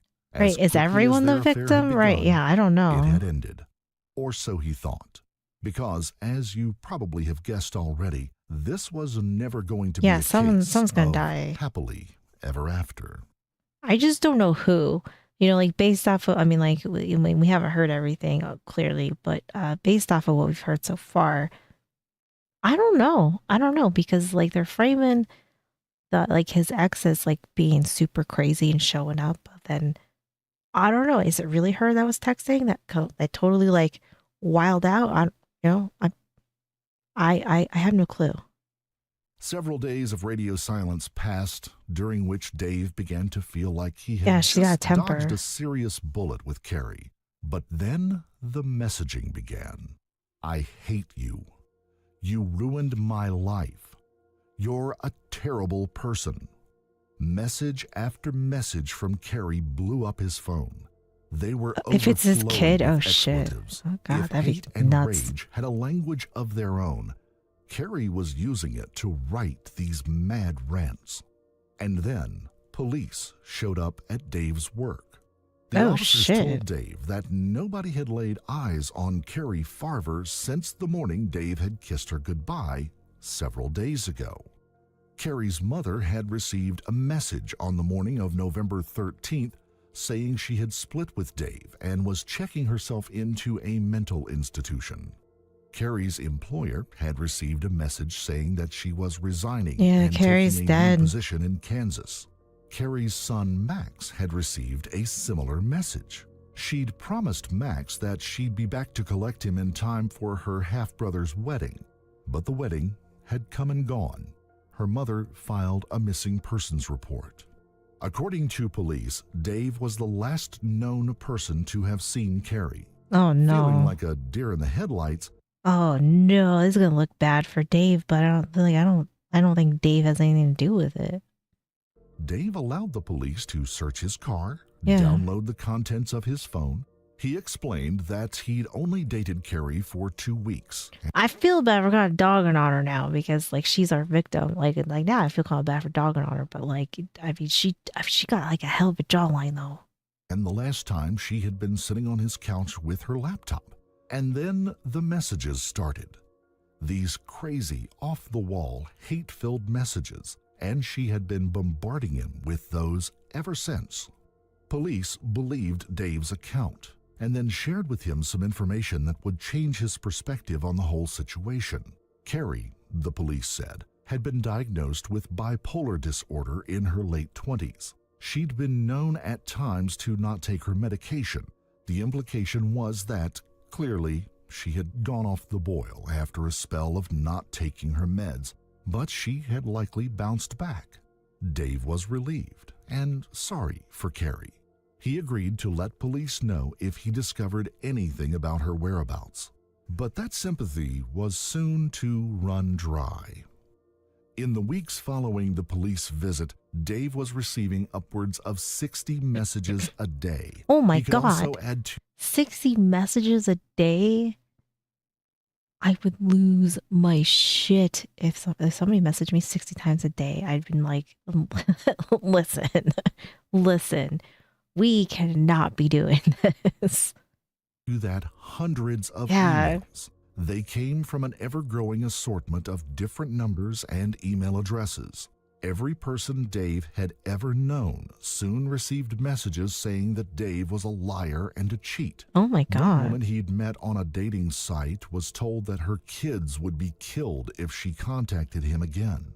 Jesus. Even random women on Plenty of Fish, the dating site, received heads up that Dave Krupa was a scumbag and a liar. Dave would wake Oh up to my God. abusive messages from women he didn't even know. As for Liz Golyar, Carrie blamed the end of their relationship on her. Liz was furious and terrified. Carrie had been bombarding her with threats, she said. What had she ever done to this woman? They'd only ever seen each other Jesus. once. Oh Dave my God. felt mortified and responsible. After all, he was the one who'd brought this woman into Liz's life. 3 weeks after Carrie apparently went off the deep end, The police approached Dave once more, but they weren't interested in the harassment. Carrie... Well, I mean, it's not like a direct. It's. I think it's a whole lot more than just death threats to kid. I mean, like she's just making it sound like, you know, he's like this huge piece of shit, but it's not. Oh, I don't know. Yeah, no more smashing Dave. was filed as a missing person. This sounds like a whole fucking mess, though. But I agree. Sending death threats to kids. Dave came home to see Carrie's Ford Explorer in the parking lot near his apartment block. It felt like a breakthrough. Police examined the car and found a fingerprint on a container. They ran it through the FBI's national database. No matches came up, and the truck was returned to Carrie's bereft mother. When police interest in the case waned, the harassment was about to shift from online to outright stalking and terrorizing. Carrie was watching them, and she wanted them to know. Images were sent to Dave and Liz of their homes, often with their kids in the windows. Carrie would comment on what they were doing in real time.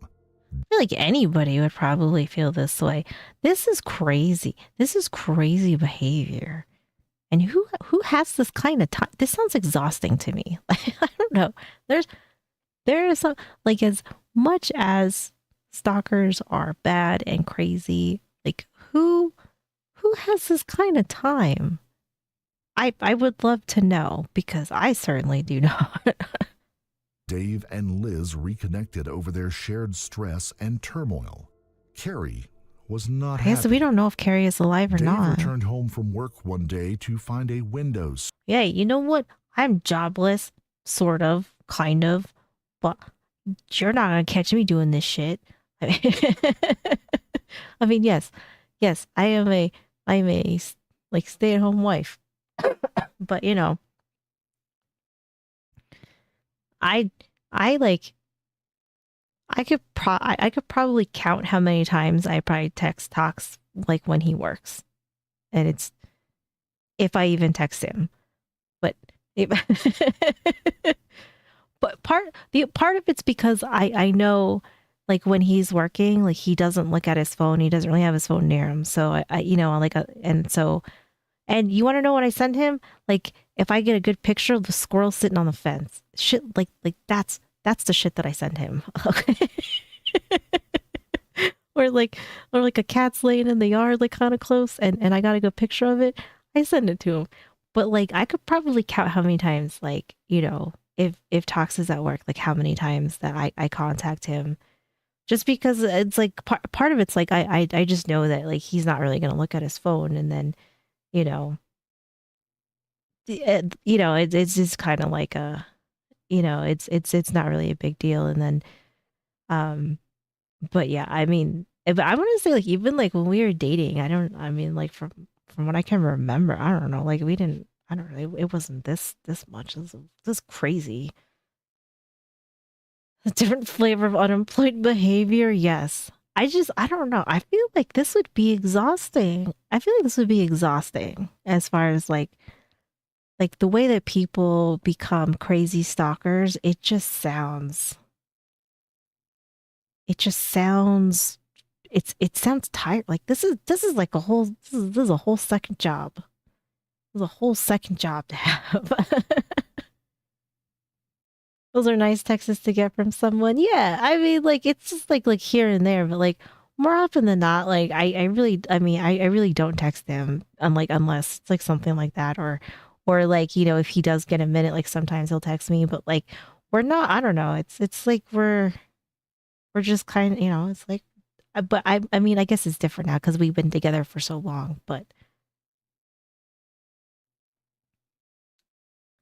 Is like, hey, what do you want for, yeah.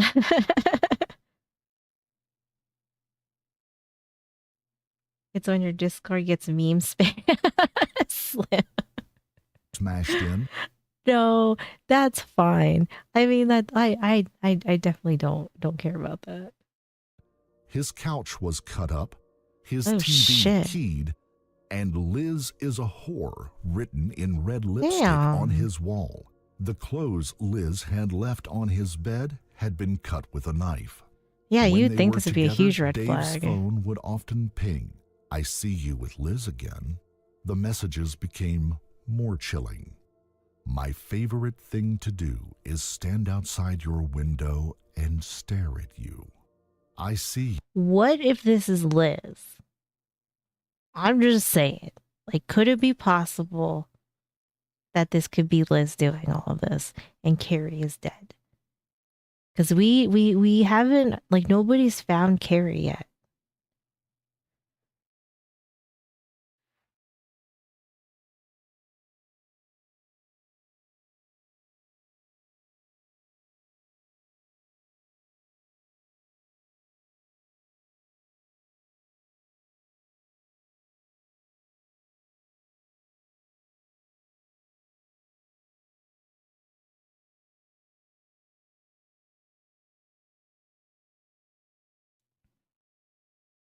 Like, girl move, yeah. You. Your job's looking at grass and then waiting for the next one while you're putting. Yeah. No. I just had to I had to pause it for a second and talk to Tox for a sec. Sitting in your chair with your feet propped up, wearing a blue shirt. Every panel on both. Oh, what if Liz and Carrie are bro, maybe. This is like a combined effort here. They're trying to take down. They're trying to take down Dave. Cars were keyed. Dave's was keyed with Pork "Dave chop. loves fat whores" in giant letters. Damn. On one occasion, Liz's garage was broken into and spray painted with "whore." Both Dave and Liz filed She's a harassment whore. and stalking charges with the police, but they got nothing more than a passing nod. Twice, Dave had spoken to the special unit in the Omaha police that deals with stalking and harassment, but they had one guy. And No, he was no, dealing you're good. with 94 cases. And things were about to get even worse. The messages became more threatening. "I hate you so much, I want to drive a knife through your heart." Another was God a damn, fake man. obituary for Liz. "I didn't know her very well, except that she was a and a man-stealer. Whore. Thank God she's gone." At some point, Jeez. Dave wondered if he'd become numb to it. One day, he received a picture of someone that looked like Liz tied up in the trunk of a car. This is insane. This is crazy. Mr. Snuggle, thank you. Thank you for the follow. Message told him to call her now or she'd be killed. We are watching He True called Crime. Liz. She was at home in bed. All of it drove Dave and Liz closer How's together. it going, Sir Anime? They used humor as a tension release, calling their stalker Crazy Carrie. But issues over Calling her Crazy Carrie. I don't know. Something I just feel like something's a little off here. I love true crime as well. commitment kept bubbling up. Every few months, they'd split, then reunite. In August of 2013, things finally blew up. This time, Dave felt for good. Then, days later, he received doing a call that good, Liz's good. house was on fire. The house was salvaged, but Liz and her children had temporarily lost their home, many of their belongings, and by far the worst, their 2 dogs, cat, and a snake. Oh my had all God. perished in the fire. This is Liz talking to the officer at the scene. From what I've seen so far, looking inside, it's pretty obvious this is an intentionally set fire. The guy that I'm seeing, he has a girlfriend that he dated for 2 weeks, and she's been stalking me since November. Do you know her name? It's Carrie, C-A-R-I.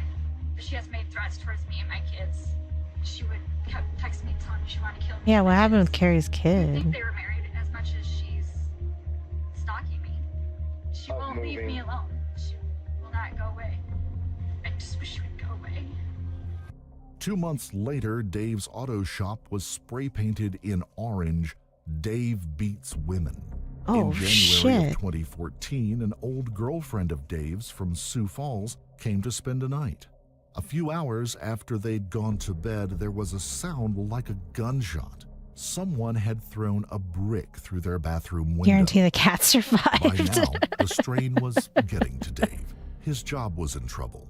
The lives of his friends and family had been upset. He was a nervous wreck. This time, he took drastic measures. He moved, got a new job, changed all of his contact details, and bought a gun. For a while, he I know what this is like probably the best you could do. You know, you move, you change your numbers, get a new job, get a gun. I don't know. I don't know. Something just feels a little bit off. Like I don't know. I feel like Carrie's dead and Liz is doing all this, but maybe I'm wrong. Maybe Carrie really, but then who winds up dead? stayed under the radar. Then, in a moment of weakness, he took a peek at a dating site. How did you see this He got to going? chat Yeah. with an attractive woman and arranged to meet her for dinner. The woman never showed. Instead, he received a message from Carrie. Surprise, it said. Oh, fuck. Now Carrie had his new number and new location. Yeah, get a cannon. By now, it was late 2015. Let a bitch out of the then water. came a switch that no one saw coming. Liz had received an email, an angry email, from Amy Flora. It had gotten her thinking. Could their stalker, in fact, be Amy? Had Amy been impersonating Carrie all along? In December 2015, Liz walked into the Pottawatomie County Sheriff's Office to file a harassment report against Amy Flora, Dave's ex and the mother of his children. Liz said that she had come to suspect that Amy had stolen the identity of Carrie and was responsible for their stalking over the past 3 years. Carrie had only dated Dave for 2 weeks. Amy had much more reason to be possessive of Dave. And just recently, Dave's gun had gone missing. Oh, Dave shit. had noticed the gun was missing and reported it to police the day prior. Police asked if they could once again do a download of Liz's phone. She agreed. Soon afterwards, Dave was called in by the police. He was thrilled. Finally, it seemed police were going to take the stalking seriously. I want to know, like, how whoever this person ends up being, like, how did they get so much access to, like, so much of his stuff, it sounds like. Only this was an interrogation over Carrie's. Hot or water. I know, right? Detectives Ryan Oh, Avis and Jim Doughty some wild had names worked at the sometimes. Pottawatomie County Sheriff's Office in Council Pottawatomie. Bluffs. They had always found the cold case of Carrie Farver intriguing. It made no sense that a woman like Carrie would just up and go, leaving her bank accounts untouched and refusing to let anyone hear her voice. Bipolar was a common enough disorder and could hardly be used as a justification for her bizarre behavior. They'd asked their superiors if they could take a fresh look at the case. It didn't take long before they latched onto the theory that she might not be alive. But who was impersonating her? And what had happened to Carrie Farver on that early morning of November 13th, 2012? I'm just saying, I feel like it's gonna be Liz, just because she showed up like while he was on the date with Carrie. I don't know if anybody else has like had that like cross pollination with her, unless, I mean, I don't know, because it doesn't seem like his ex cares that much. I don't know. How's it going, Colin? If anyone had any information to share, it was You Dave. think it's Dave? Dave laid everything on the table. He had Dave's nothing doing it to to hide, himself. after all. By the time he was done talking, police seemed convinced, once again, that he had nothing to do with Carrie's disappearance. But what happened next stunned everyone. On December 5th, 2015, a 911 call came through to police from Big Lake Park in Council Bluffs, Iowa. It was Liz Golyar. She had been walking alone on a trail in the dark when she had been approached by a woman from behind. The woman had said, How do you like Dave? Before shooting her in the leg. Liz was rushed to the hospital by ambulance. While there with police, memories rushed back. She said it was Amy Flora who had shot her, the nutty ex of Dave Krupar. When police burst into Amy's house, they found her in her PJs with her 1-year-old on her lap. Her car was outside and cold to the touch. She had been there all night. The Carrie Farver case had now been changed from a missing persons investigation this is a true crime to case. a homicide investigation. The detectives brought in Tony Carver, a digital forensic expert, to track the source of the messages. Carrie, we're gonna get her him. imposter, had sent around 15,000 messages over a 3-year period. 15,000? 15,000. Holy hell. How do you send that many? Like, that is insane. Oh my God. Right. Yeah, right. Carver would dedicate thousands of hours of his time voluntarily to trace the source of those messages. Every digital trail led back to the same place and the same person. The detectives approached Carrie's mother, Nancy. For years, she had been ignored by police. But from those earliest messages, Nancy, Carrie's friends, and her son Max right, talk about had obsessed. all suspected they were dealing with an imposter. The messages were full of grammatical errors. Carrie refused to answer questions that would prove that it was Carrie.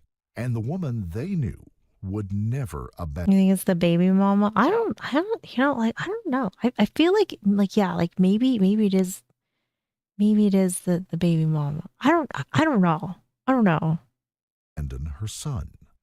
Life had passed in a state of suspended anguish. Scenarios played over and over in Nancy's mind each day and night. This story's fucking me up. Worse than the one before. I just don't know what to believe. Once, Nancy had received a call from a man at a homeless shelter who said he had Carrie there with him. I mean, it just seems like there's so many bizarre things going on, and the fact that he is like watched like a hawk, and just so I don't know, and, you know, and then it's like everything that he has is getting like corrupted, you know, like because whoever the stalker is like infiltrating themselves into every part of his life. And then, but okay, the other side of it though is that like since we haven't heard from Carrie, because I feel like if all these messages were Carrie, don't you think they would have found her by now? But like nobody's been able to find her. I don't know. I feel like my gut is telling me that Carrie's dead, and it's either going to be Liz or somebody else. That's the stalker. Liz just seems like she a little cuckoo. Hardly daring to hope, Nancy drove miles with police, only to find that Dave with a monocle. The name of Carrie was there. Nancy We're all now Carrie, showed yeah. police an image of a check she had been sent after Carrie's disappearance. The person masquerading as Carrie had sold all of her furniture online. Oh, fuck. And now asked Nancy to let the buyer into the house to pick it up. The check had been made out to Carrie, but it was from someone police had long suspected. The check had been signed by Shanna Liz Golyer. Nothing could have prepared Dave for the sucker punch of learning the identity of his stalker. It was like running into a brick wall in a racing car, he said.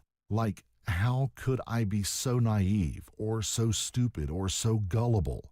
Everything I thought I knew was a lie. Mm-hmm. And still, it was impossible to process.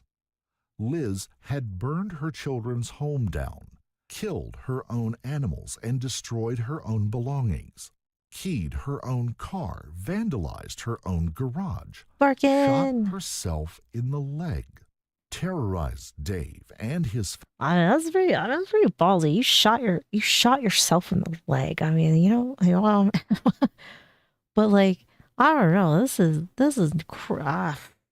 nuts. I don't even know. Yeah. Yeah. Like for what reason? Shot herself How are you in the doing, leg, Barkin? terrorized Dave and his family while pretending to console him, all to bring Dave back into her life.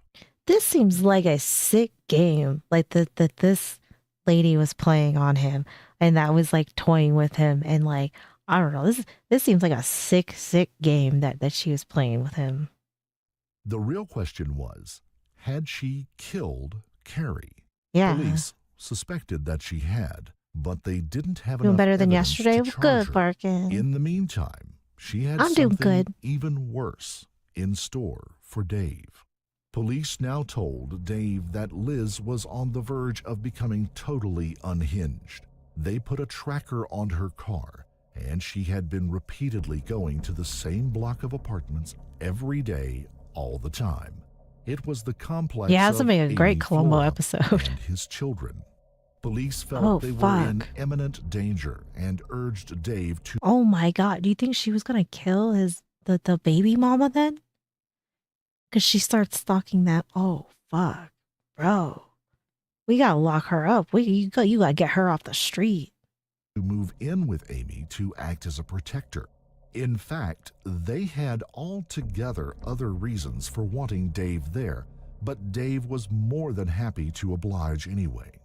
2 weeks after the shooting, police brought Liz in for an interview. Does the wife hit her They real asked name if from? she Oh my knew of god. anyone who would want Carrie dead. Liz didn't even pause for a breath. Amy Flora, she said.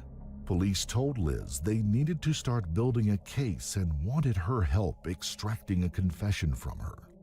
Liz's genuine lack of intellect now revealed itself. Within days, she had produced emails from Amy confessing to shooting Liz Yeah, I at know the the Big more. Lake Park. Police pushed Liz to get more details from Amy on Carrie's final moments. A few days later, Amy had miraculously produced the goods. She'd also now Magically. completely dropped any pretense at being Carrie, and therefore any I think she cover did shoot herself whatsoever. with Dave's gun. Amy's message read, "When I met Crazy Carrie, she would not stop talking about Dave and him being her husband. She tried to attack me, but I attacked her with a knife. I stabbed her 3 or 4 times in the chest and stomach area, and then took her out and burned her. I stuffed her body in a garbage can." The Crap. details were Wow. graphic Jeez. and horrifying. Detectives decided to God. push Liz even further. They told her that Dave had moved back in with Amy. Liz was hysterical. She wanted to know why Amy hadn't been arrested yet. Wasn't the email enough? Police told her they needed more. Oh, this is like psycho ranting that's going on here. Something Jesus only the killer Christ. would know. Another confession from Amy now miraculously appeared. It read, "I really did kill Carrie, and I did it in her own car." Police now had a crime scene. The crime scene that had been sold by Carrie's mother Your life and your years yeah, I know, right? I know. Yeah, I like this is a wild one, but like yeah, like you're essentially gaslighting yourself and thinking that everything that you're doing is okay, is right.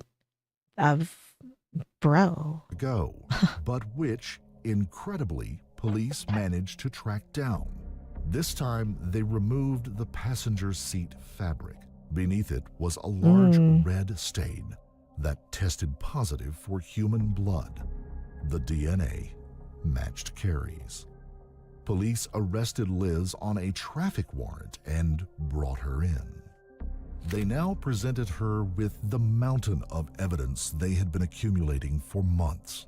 Her fingerprint was a match for the fingerprint left in Carrie's car. They found Carrie's digital camera and camcorder in Liz's house, taken from Carrie's in the days after her disappearance. From the downloads of Liz's phone, they discovered that Liz had made 6 thankfully they calls caught her. to Carrie's residence before Carrie had disappeared, and retrieved an image Liz had taken with her own cell phone a selfie of herself tied up with duct tape over her mouth in a car trunk. Every impersonated message connected back to a device of hers or to the IP address at her house. She had used an app that allowed her to create messages and schedule them to be sent at a later time, giving her the perfect alibi.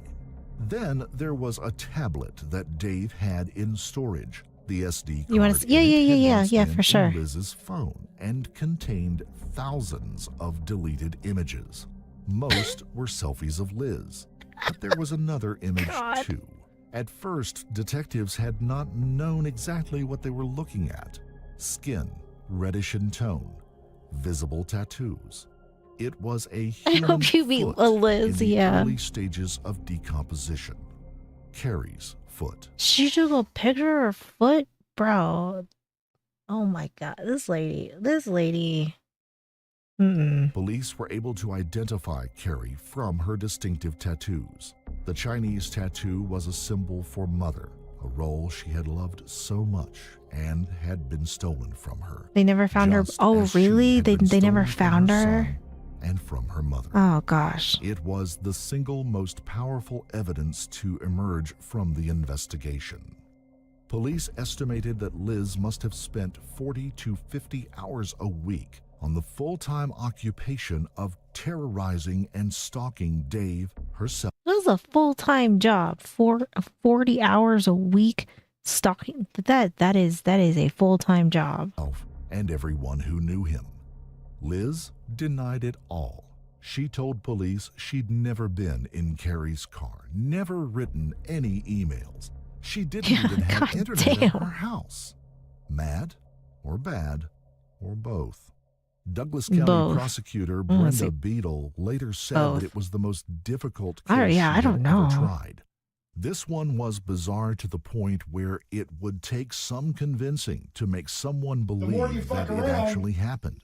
Liz Goldar was an aberration even within the criminal world.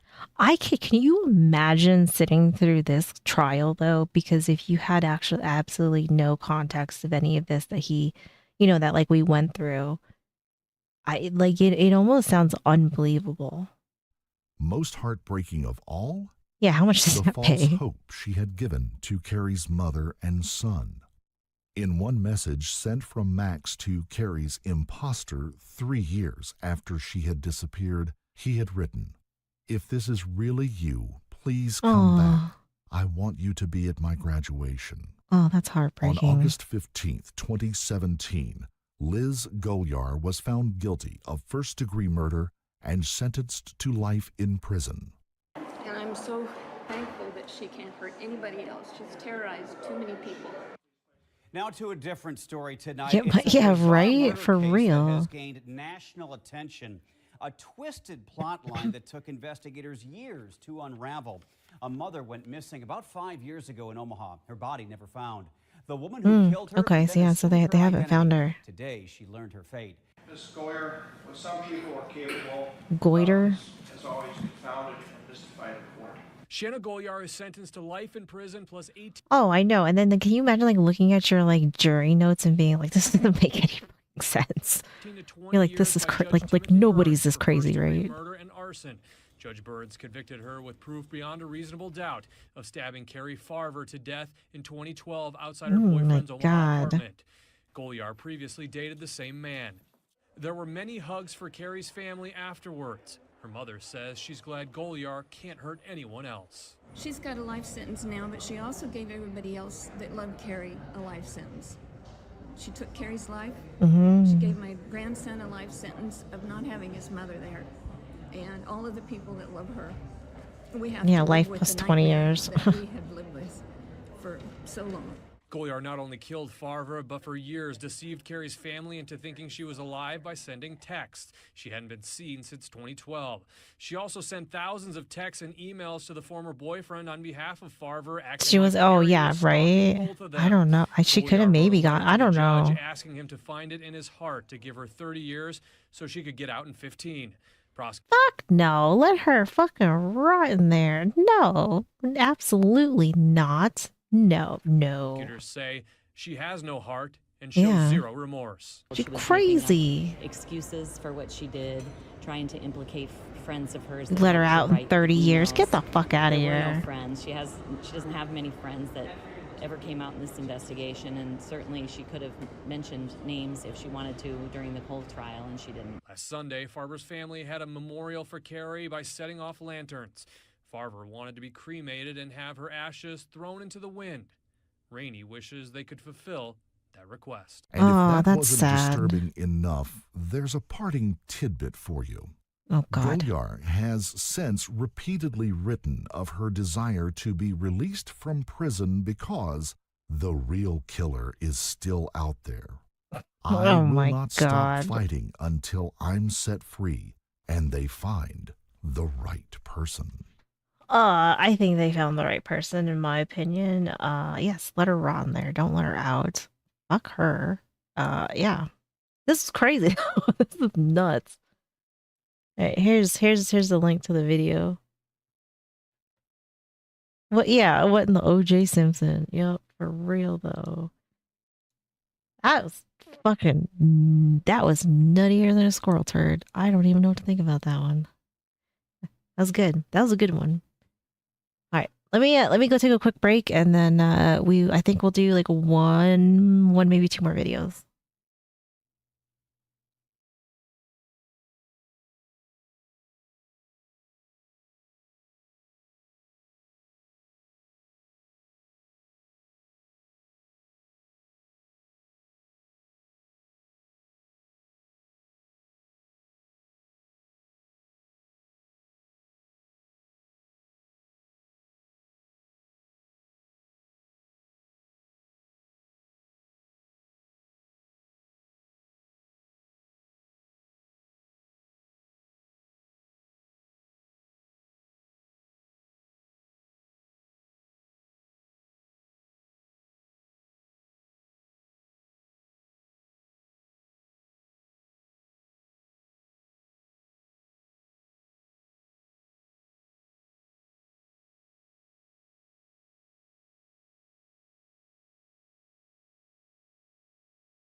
Alright, I'm back.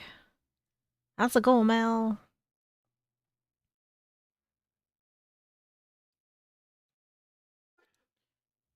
Or watch the most unsettling band commercials. Because why not? Thank you, thank you. Nice to meet you. Thank you, thank you. Yeah, most unsettling band commercials. What's gonna be on here? If I'm 10 years old watching TV and this advert comes on, I'm never watching TV again. That'll scare the shit out of me. What? What the? I don't know what I just watched. I don't even have commentary for that. I just can't believe that's a real commercial. Why? What's the Sour Patch Kids and the trolley ones? This advert caused so much controversy because it created a craze in How you doing, Mel? playgrounds in the UK. That's genuinely scary. I can see why people said, yeah, that is distressing. I'm kind of distressed. Ads are meant to attract customers, but these ads did the opposite. They disturbed viewers so much that TV stations had to pull them off the air. These are commercials banned for being too disturbing. We won't just show you the footage, we'll uncover the backstories. Are we gonna, is that like yogurt one, the like Skittles yogurt or whatever, one with guys like covered in yogurt or something? Behind each one and save the worst for last. So it is almost the end of the year, guys, and my goal is still Going the down same, the rabbit to increase hole. the number of videos I put out for you guys without sacrificing quality. So it would mean the world if you subscribe, and I promise to do my absolute best and make the best videos I can for you guys. I'm Visual Venture, and you are awesome. You're the awesome. ad that was too weird to forget. In 1983, a company wanted to sell candy to kids. To do that, they created a commercial. The main character Right, was I like someone disturbing every too. child already knew, Humpty Dumpty. But the version of Humpty Dumpty that appeared in that commercial wasn't cute. It looked like something straight out of a horror movie. The commercial was for a candy called Kinder Surprise. It was an egg-shaped chocolate with a small toy hidden inside. The product wasn't new. Kids already loved it. To keep that success going, Kinder wanted to launch a new ad campaign. They also wanted a mascot children would recognize instantly. Humpty Dumpty I love the these videos obvious too. choice. He was famous, shaped like an egg, and loved by children I love Visual Adventure too, because I just like how he makes his videos. all over the world. But there was one major issue. Kinder couldn't legally use Humpty Dumpty. Copyright laws blocked them from putting him in the commercial. They needed to create their own version. It could look like Humpty Dumpty, but it needed a different name. So they invented the Eggman. He was supposed to be friendly, Eggman. but he turned out super creepy. One person described them as a fleshy man egg with childlike features. The Eggman had tiny eyes and an insanely wide mouth. He spoke in a high, squeaky voice. The biggest problem was Oh my god. I mean, this is great eyes though. and an insanely wide mouth. He spoke in a high, squeaky voice. The biggest problem was how real he looked. The Eggman wasn't animated like a cartoon. He was a hand-built puppet controlled by a professional puppeteer. He blinked, chewed, and moved like a real human, but with the body of an egg. The result was disturbing on so many levels. Despite that, Kinder decided is to kinda put him cursed. on television. The Kinder Surprise I don't hate it though. I actually don't hate it. It's very cursed looking, but I think it's kind of funny. commercial aired in 1983. It began with the Eggman sitting on a wall. It was an obvious reference to Humpty Dumpty's nursery rhyme. Almost immediately, the Eggman started shouting nonsense words. Gibbo shaky. Me unscrabbly. Chock-a-doobie! He unwrapped the Kinder Surprise and found the toy inside. All the I mean, dudes, he's talking like skivvy toilet type shit, you know? I don't know. Yeah, he looks so friendly. He unwrapped the Kinder Surprise and found the toy inside. All this time, he was still speaking gibberish. Yodel yum and choco scrum with multi-pumpable thighs. Oh, grubbly. Totally wouldn't His eat a excitement child, kept yeah. building. The Eggman waved his arms wildly. Then he lost his balance and fell backward off the wall. It was a direct nod to Humpty Dumpty's fall. The Kinder logo appeared, the commercial ended. It was meant to be silly and fun, but instead it came across as bizarre and unsettling. Not long after it aired, complaints started pouring in. Parents said their kids were terrified of the Eggman. This is true. Yeah, it doesn't match the product, but I think the character is actually kind of great.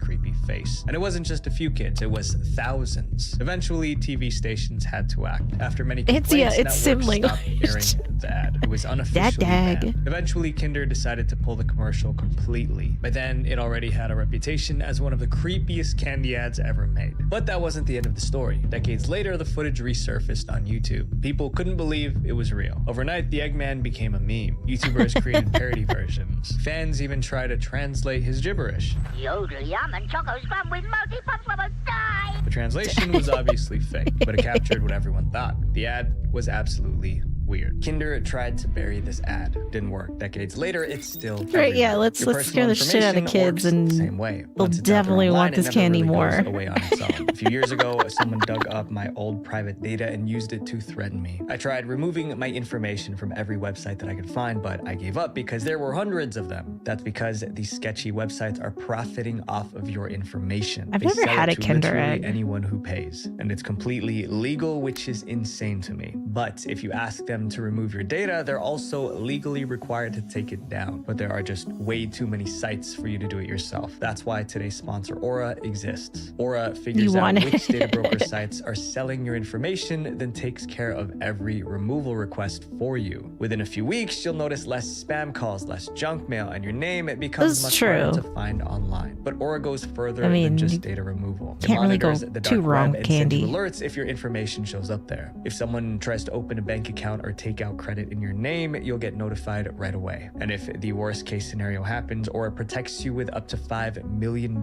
in identity theft. Yeah, ours is like the toys on one side and the chocolates on the other. And a password manager, which are all needed to stay safe online. And with the holidays around the corner, I think online safety is one of the best chocolate and hazelnut cream. Yeah, if you guys want to try I think Aura, I would click like the link it. in the description or go to aura.com/VB. I think I would enjoy that. That's enough time for Aura to find out if your personal data is already out there. Up next is a commercial that made a joke about something people take very seriously. The ad that disrespected families. Ooh. Sometimes the best way to advertise a product is to show someone using it, but a Belgian company called Zazu couldn't do that because their product was a condom. Obviously, they couldn't demonstrate that on TV. They needed another way to deliver their message, so they came up with a commercial that was meant to be funny, but the reaction wasn't what they expected. Instead of laughing, many viewers were offended. The commercial ended up being banned in multiple countries. Here's what happened. The ad was released in 2004. It stood out right away. Most condom ads at the time focused on romance or disease prevention, but Zazu went in a completely different direction. The ad opened inside a supermarket. A father was shopping with his young son. The boy slipped the bag of candy into the cart. The father removed it and put it back on the shelf. The boy frowned and tried again. Again, the father took it out. Realizing he wasn't getting the candy, the boy snapped. He starts having a full-blown temper tantrum. Other shoppers stared. The father looked embarrassed and defeated. Then 2 words appeared on the screen. Use condoms. It was short, shocking, and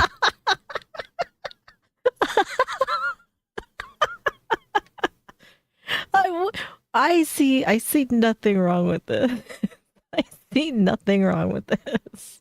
and defeated. Then 2 words appeared on the screen. Use condoms. It was short, shocking, and unforgettable. When the ad first aired in Belgium and France, people loved it. It was dark humor, but it was relatable. Once it reached English-speaking countries, the reaction changed. Critics said the message was inappropriate. They believed it mocked Nah, I don't think it's appropriate. I think it's just like, you know, like, are you prepared? Are you prepared to deal with this? If not, wrap it up. parenthood and portrayed children as a burden. Some labeled it disrespectful to families. Several broadcasters refused to air it. Before people long, gotta have it a was sense of banned humor. in several countries. But the controversy only made it more famous. People shared the ad on forums, blogs, and eventually YouTube. Many thought it was hilarious. It even won an award for its originality. Despite the backlash, Zazu's Little Boy commercial became a classic. This For next nap ad time shows spray. how Oh, a joke yeah. becomes dangerous when people take it literally. The ad that hit too hard.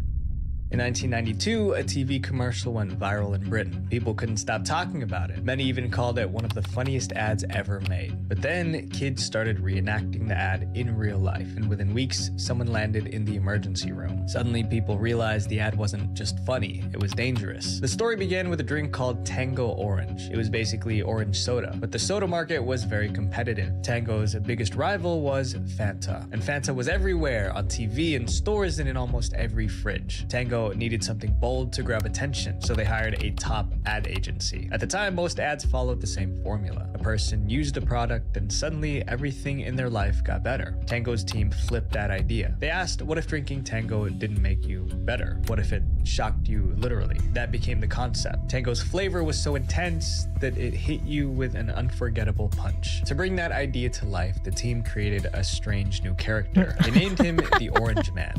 It's like Kool-Aid Man, but he's like, he comes and punches you. Idea to life, the team created a strange new character. They named him the Orange Man. His job was simple: appear out of nowhere and slap the person drinking Tango. Before settling on the slap, they tested other ideas. Originally, the Orange Man was going to punch the drinker. That was rejected as too violent. Next, they tried having him kick the person from behind.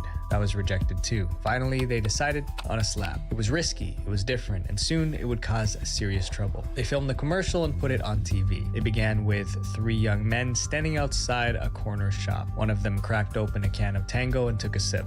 Hello, Johnny. I think we might use a video replay here. The video rewound like Oh yeah.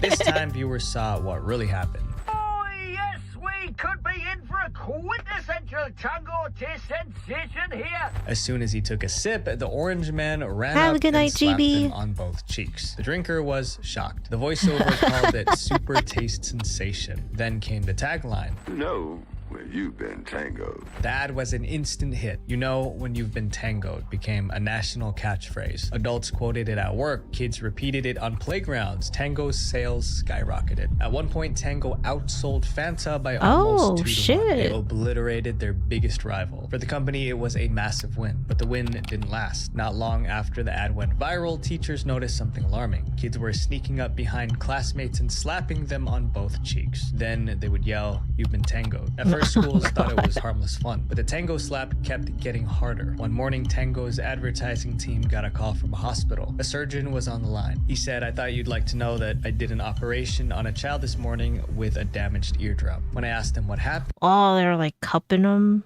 like, you know, like when you. Oh shit. and he said, "I got tangoed." The company's joke finally caused a real injury. Tango executives were horrified. If word spread that their commercial was putting people in the hospital, it would destroy the brand. But it was too late. The story hit the news, and parents were furious. They accused Tango of glorifying violence. Schools across the UK started banning Tango from their premises. The company quickly pulled the commercial from television. But removing it wasn't enough. They still had to clean up the mess. Tango's team scrambled to recover. They still needed to advertise their drink, but they couldn't risk another scandal. So they made 2 new versions of the ad. In one, the Orange Man placed his hand on the Tango drinker's mouth and kissed it. In What? What? Oh my god. Kids, yeah, I don't know. This is people like, you know, instead of like being like, you know, like this is just a commercial. Like, you're gonna, I don't know. It's In one, the Orange Man placed his hand on the Tango drinker's mouth. Yeah, exactly. But putting his hand on the Tango drinker's mouth and kissed it. In the other, the drinker saw the Orange Man coming and ran away. The team believed these safer versions would work just as well, but the public felt differently. The new ads didn't have the same impact. The original commercial, however, became who played the legendary. Orange People Man? still remember it today. In the year 2000, the Orange Man ad ranked number 3 Oh. in Britain's list of the 100 greatest TV ads of all time. This What's up next ad there? was supposed to inspire people, but it Does look like disgusted Uncle them. Fester. The ad too insensitive for TV. In 2002, Microsoft was preparing to launch the Xbox across Europe, but there was one major roadblock. At the time, PlayStation dominated the gaming world. To compete, Xbox needed a commercial that would shake things up, something that would make gamers take notice. Their team came up with an inspirational tagline: "Life is short, play more." It felt perfect. They even set aside about $50 million for the European launch, but when they turned that tagline into a commercial, it went terribly wrong. The ad was so controversial that even people who weren't die-hard gamers wanted it banned. The commercial opened in a hospital delivery room. A woman was in labor surrounded by doctors. She gave one final push, and the baby shot out of her belly like a missile. It smashed through the window and flew across the sky. Then something unusual happened. The baby started aging as it soared through the air. He became a child, then a teenager, then an adult. There were close-up shots of his thinning hair and aging teeth. Through it all, he kept screaming. Finally, he crash-landed into a grave. Then the tagline appeared, "Life is short,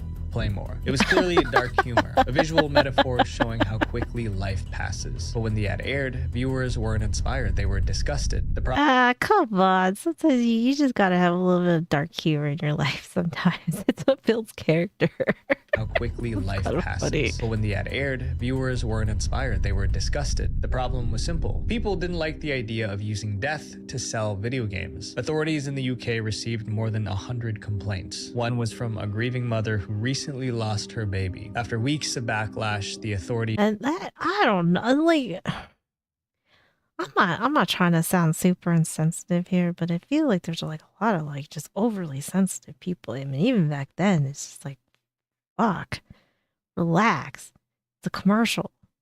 was from a grieving mother who recently lost her baby. After weeks of backlash, the authorities ruled that the ad could not be broadcast on British television unless the ending was changed. Microsoft refused. They insisted that the message was positive. Life is short, so make the most of it. Rather than change the commercial, they pulled it from television completely. It never aired again. Still, Xbox didn't step away from edgy marketing. In the years that followed, their marketing team kept making controversial ads. This next ad was so bad, people have been talking about it for 40 years. 40 The ad that years? terrified a generation. In 1978, a new horror movie was about to hit theaters. It was titled Magic. Like every film, it needed a trailer to build hype. And since it was a horror movie, the team wanted it to be scary. Very scary. But they went further than anyone expected. Magic was a psychological horror film. It was about a struggling magician named Corky. His career was collapsing and he was desperate for something new. So he added a ventriloquist dummy named Fats into his routine. It Fats. worked. After adding the dummy, Corky became a success. But soon he sensed something was wrong. The dummy wasn't just a prop. He seemed alive. And worse, he was evil. In short, as the story unfolded, Corky slowly lost his grip on reality. For the movie trailer, the marketing team came up with a minimalist. Look how they turned it out. No special effects or action scenes, just the evil dummy staring straight into the camera. That would turn out to be a very bad idea. The trailer lasted only 30 seconds. It began with the dummy emerging from the darkness. It had lifelike eyes and a devilish grin. The camera zoomed in while he recited a poem. Abracadabra, I sit on his knee. Presto, change-o, and now he is me. The poem went on for a while, but then he said the last line. Magic is free. We're dead. The dummy's eyes snapped shut. Then, just before the commercial ended, they popped open again. Then the screen cut to black. The trailer was meant to get people excited for the movie, but it had the opposite effect. People didn't even want to see the trailer. TV stations received Why? It's a horror movie. It's a horror movie. Come on, people. Is this why commercials are so bad now?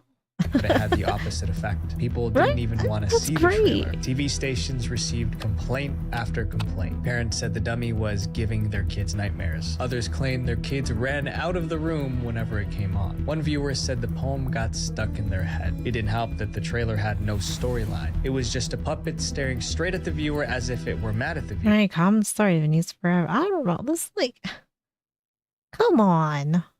For children, that was too much. By late 1978, the backlash was impossible to ignore. Television networks banned the Magic trailer. They said they were protecting younger viewers from more sleepless nights. After the ban, the studio released a new trailer for the movie. This time it opened with a message. This special You know what? I liked Chucky, and I've never seen this movie, but I would have watched this.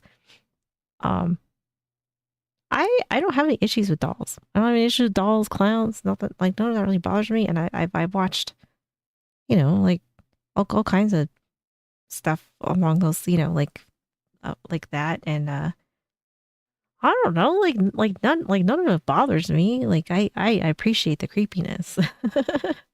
Ban, the studio released a new trailer for the movie. This time it opened with a message. This special preview has been approved for all audiences. The first trailer didn't have that, so it was clearly meant to reassure everyone that this version was safe. Then it began. When your heart begins to pound, when your mind begins... Yeah, like, I mean, I used to love going to Blockbuster and picking out like a horror movie or something. We owned a lot of them, so I would watch them too, but like, I don't know, like, I honestly don't really see any issues with this trailer. So, keep telling yourself, it's only a movie. This time, the dummy appeared for just a few seconds. The rest of the trailer showed scenes from the actual film. You do magic too? Corky does magic. I only do tricks.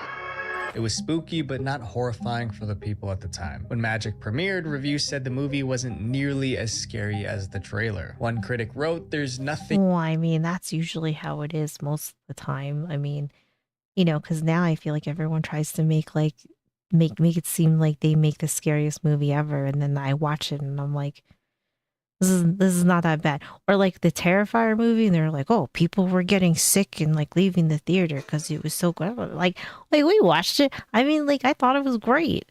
I thought it was a great one. Reviews said the movie wasn't nearly as scary as the trailer. One critic wrote, "There's nothing in the film nearly..." Yeah, like maybe you don't show this trailer on Nickelodeon, right, or something like that, you know. But I don't know, if it comes on and you're watching the news, or you know, your daily soap opera, or whatever the fuck you know people during the day or at night were watching that are adults. Yeah, like play it on there. Like, does it need to be on like when kids shit's on? No, probably not, because like kids aren't gonna go watch it.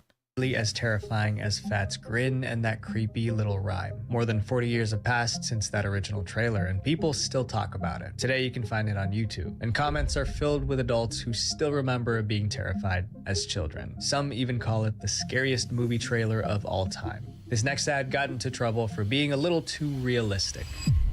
The ad, "The Corrupted Young Mind." In 2007, a game called Kane and Lynch was about to launch. It came from the same studio that created the game Hitman, but this one was far more violent. The two main characters were criminals. Kane was a ruthless mercenary, and Lynch was an unstable psychopath. The game followed them through a series of brutal crimes and shootouts. When it came time to promote the game, the studio had one goal. They wanted the commercial to look cinematic. This game was trash. Was it really bad? I don't know if I can't say that I've heard of it. It doesn't sound familiar to me. Like a gritty Hollywood action movie, something raw, realistic, and intense. In retrospect, maybe that wasn't the best decision, because the ad they created was so disturbing it was banned almost immediately. The commercial began calmly.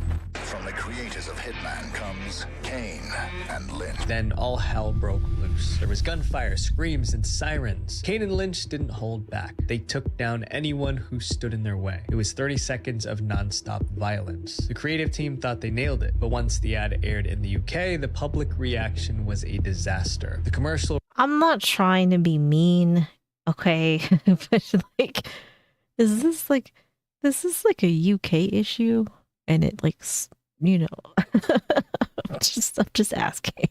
But once the ad aired in the UK, the public reaction was a disaster. The commercial ran on just a few British networks. Within hours, viewers were calling the TV stations to complain. Almost everyone said that the violence. So your character threw the sniper. They pointed out scenes where characters. Yes, I'm not trying to be mean, okay? It just seems like everything that he's prefaced in here is like everybody that had a problem with, like, it's all based in the UK. And like, I mean, obviously some of these products, yes, because like, you know, like I've never even heard of like Tango or whatever, but it just kind of, you know, I'm just saying. Were getting hurt. One close-up even showed a person's bruised face. Even the sound effects were you could shoot through it. There was a sickening crunch sound when one character was hit with a rifle. For many viewers, it was simply too disturbing. By the end of the week, UK authorities received 26 complaints. That might not... That doesn't sound like 26 complaints. I mean, like over a video game. too disturbing. By the end of the week, UK authorities received 26 complaints. That might not sound like much, but it was enough to ignite a national debate about how video games were corrupting young people. Even the TV stations that first aired the commercial. Except we already know this, though. We already know this. Violent video games will make violent people as much as everybody wants to fucking say it. Like, it doesn't fucking happen. Apologized. The game studio tried to defend itself. They claimed the ad was misunderstood. Kane and Lynch was about two criminals trying to survive in a harsh world. The commercial was just showing that world. They argued that given the subject matter of the game, the TV ad was not overly violent. They also insisted the ad was made for adults, not kids. But regulators didn't buy it. They ruled that the commercial was too graphic and too shocking to be seen in any medium. In plain English, it was too disturbing for TV. They also said it was likely to be seen as condoning and glorifying real violence. The verdict was final. The Kane and Lynch ad was banned from British television. I would have to disagree with like all of their thinking on this. I mean, I haven't seen this trailer, but I can't imagine it's that bad. And if you don't think it's appropriate for your 8 to 10-year-old to play it, well, guess what? It's rated M for mature, so you shouldn't be buying it for your kid anyway. Television. It was one of the first video game ads ever pulled for being too violent. That's Up next crazy. is a commercial that people actually liked, but somehow it still got banned. The ad that was too crude. A company called Smart Beep thought they were finally getting their big break. They created a commercial that was set to air during the 1999 Super Bowl. The Super Bowl was arguably the biggest ad. And they thought that, and they thought this was too disturbing. Yeah, I watched that game trailer. I don't know. It didn't really, it looked like it. I thought it was a pretty cool intro to a game. I thought it was a pretty good game trailer. I mean, the person I watching it was a little bit sensitive, but I don't know. Thought it was fine. To air during the 1999 Super Bowl. The Super Bowl was arguably the biggest advertising event in the world. Damn. Millions of people watched every year. For brands, even 30 seconds on screen could lead to massive profit, but the price was steep. Back then, a 30-second Super Bowl slot cost $1.6 million. Smart Beep was ready to pay it. They filmed their ad and prepared for their big debut. But before it even aired, the commercial was banned. And it was all because of one bad joke. To understand why this ad even existed, you have to go back to the late 1990s. Back then, smartphones weren't common. Most people used pagers to stay connected. Here's how pagers worked. If you wanted to reach someone, you called their pager number. Your number appeared on a tiny screen on their pager. The person saw it. Is it sad that he has to explain this? For anybody younger watching this, that he has to explain how this works. Oh God, okay. It's just graphic itself. I mean, I don't know. I mean, I honestly if that's the vibe of your game, I don't really have a problem with it. Their pager number. Your number appeared on a tiny screen on their pager. The person My saw back it, hurts found still, the yeah. phone, and called you back. It was pretty simple. Smart Beep offered affordable pager plans. That was their business. To Oh, attract more man. customers, they decided to run a Super Bowl commercial. It was expensive, but if the ad landed, it could catapult their business. For the ad, they wanted a concept that was simple but funny, and they got an idea. The commercial began with a man picking up a woman for a blind date. He walked her to his car and opened the passenger door. He went around to the driver's side. Right before he got in, the woman let out a loud fart. When he got in, he smiled awkwardly and said, I remember this commercial. Greg, Janice? We sure did. Then came the punchline. That was stupid. Great. This is smart. A beeper service for just $1.99 a month. The joke was simple. Farting on a blind date was stupid. Signing up for a cheap pager plan was smart. It was short, fast, and funny. Exactly what most Super Bowl ads tried to be. Smart Beep submitted the commercial to Fox for approval. Fox was the network airing the Super Bowl that year. That meant they got to decide which commercials aired. But when Fox saw the blind date commercial, they were anything but impressed. Fox executives felt What the do you fart mean? joke It's was funny. too crude, so they made a surprising decision. The commercial commercial was banned from the Super Bowl. For Smart Beep, it was a huge blow. Their big break disappeared overnight. But the story didn't end there. The ad eventually leaked online, and when people finally saw it, they were Right, it's a shocked great it was commercial. rejected. Viewers Yeah. pointed out the same thing. In the 1990s, Fox aired shows like In Living Color. Oh wait, and the fact that like it's the 90s, like fart stuff was funny. I mean, fart stuff is still funny, but like, you know, like shit like this was I mean, like how like I don't know. Like I don't know how you can say that was like remotely being crude. Like that was funny. It was funny. The Simpsons, and Married with Children. These shows were notorious for their crude humor. So why was a simple fart joke Poo-poo suddenly here. off Yeah, limits? yeah. The commercial went viral online. It's all Years funny. later, some Reddit users Homie, even don't called play it that. the greatest TV commercial ever. Unfortunately, going viral didn't save SmartBeat. In the 2000s, Damn. people Well, switched yeah. from pagers to cell phones. With fewer customers, the company eventually shut down. Their banned commercial, however, lived on. And today, Well, unfortunately, I mean, like they were just part of a technology that was eventually going to be gone. I mean, like now we have like handheld computers, right? So unless they decided to evolve, you know, they would probably cease to exist anyway. But still, top tier commercial. with fewer customers, the company eventually shut down. Yeah, The like- banned that's- commercial, that's what it however, lived was. on. And today, it's remembered as one of the funniest Super Bowl ads that never aired. This next case made history for all the wrong reasons. The ad that put viewers in the hospital. So far, we've covered ads that were disturbing, but this one didn't just upset people. It did something few ads have ever done. It triggered seizures. The commercial was from a car company called Citroën. They were one of the biggest car manufacturers in France. In 2011, they were promoting a new model, the DS4. It was sleek, modern, and futuristic. A car designed to stand out. The marketing team leaned into that idea. The ad's theme was rebellion. Everyone else said yes to the ordinary. But if you drove the DS4, you weren't like everyone else. You stood out. It was a smart concept. The next step was to create a TV commercial, but what they created was a health hazard. The ad opened with a smooth voiceover. It's easy to say yes. Can you work on Sunday? Yes, boss. Can you go shopping with me? Yes, darling. After a moment, the voice asked, How many yeses did you say? That's when things got intense. The word yes started flashing on screen non-stop, which we won't show. In total, it appeared 304 times in just a few seconds. After the burst of visuals, the voice returned. But what if, just for once, you say no?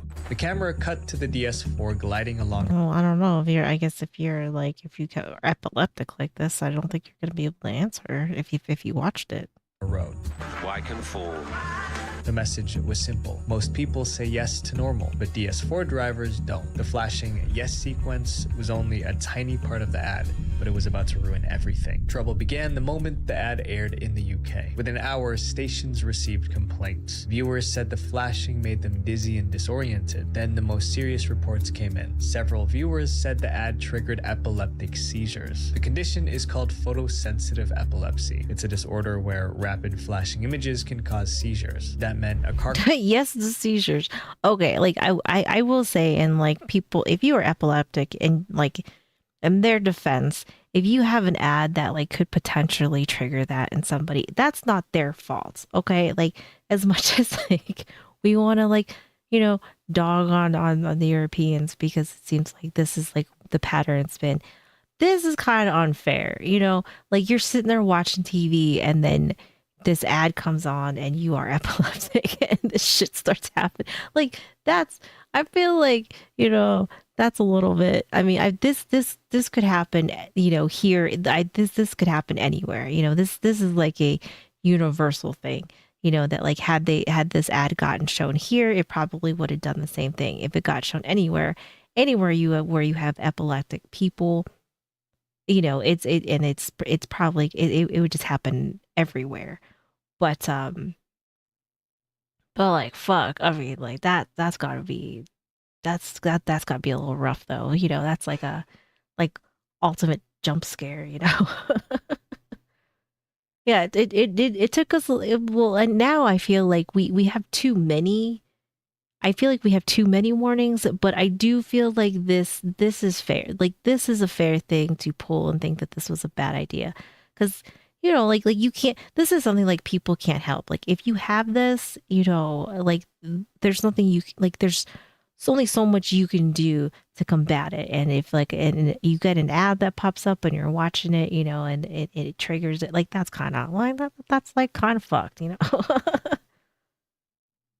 epilepsy. It's a disorder where rapid flashing images can cause seizures. Extreme. That Yeah. meant a See, car like I commercial mean, was now a I'm just saying, like that, like I could see, that. I would be in support of like cutting that out, or maybe changing it to where like it would not affect anybody, because clearly, you know, like that is something people can't help. You can help having your feelings hurt, you know, because like if, just because something scared you, like no, I don't really give a shit about that. But like this is something like people can't help, so that one kind of seems a little bit fucked.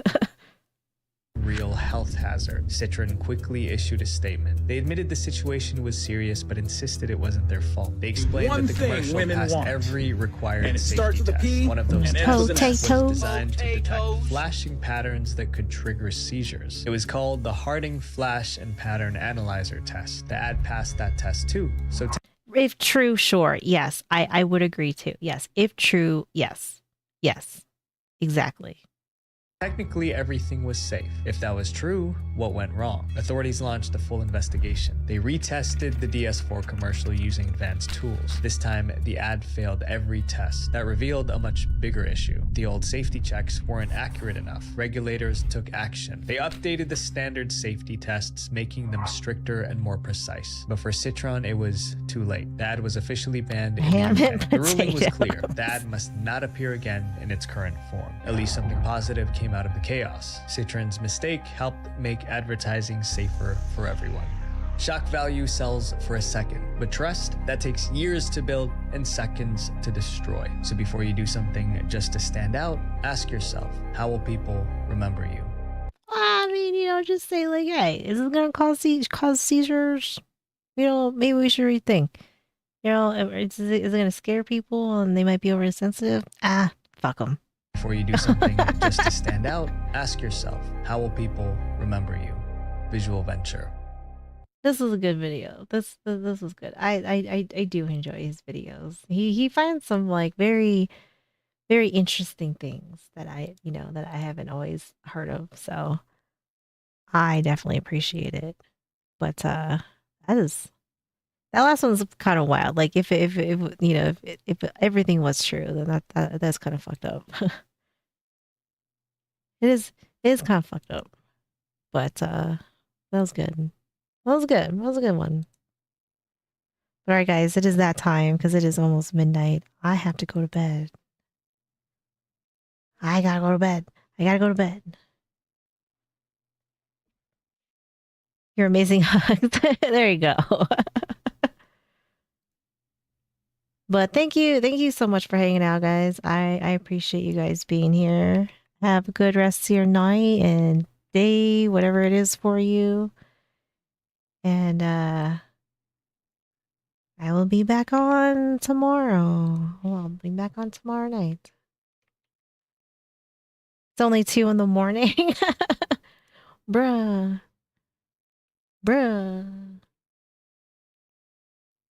But no, thank you for hanging out. I will let you guys know too.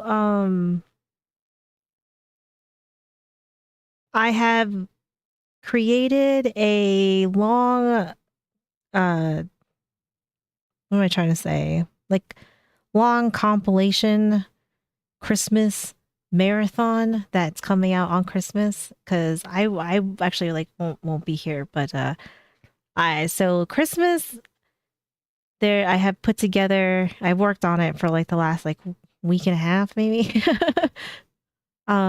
Very, very long Christmas reaction marathon. So but then I will have videos per usual.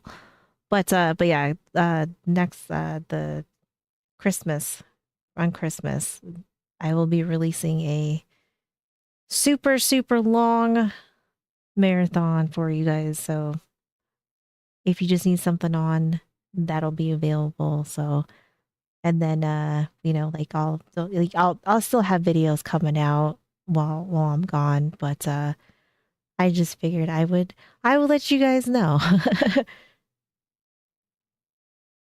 So yeah, it's It'll be like it's got a little bit of everything. Like we got some casual geographic in there, tasting history, some true crime, body cam, SCPs, and Warhammer. That is everything that is going to be in that one. It's just one long video. I time stamped it all, so yeah, that'll. So if you guys need something on, since I won't be streaming or anything like that, like come the week of Christmas. So there won't be any streams or anything like that. So I just figured I would give you guys a heads up, but then I will have this come out though. So like that'll be out on Christmas. So, if you guys do get around to watching it, good. But it's, I just figured that was like a good compromise. Right. Good morning. Good night to everybody. But no, I appreciate you guys being here, and I appreciate all the support that's on Twitch and YouTube. So, you guys are awesome. I had a pretty good year this year, so I appreciate you guys. But all right, it is that time. I gotta get to bed. It is bedtime. If it's late for you guys, go to bed. Go to bed. But no, thank you guys for hanging out though. And I will see you guys tomorrow.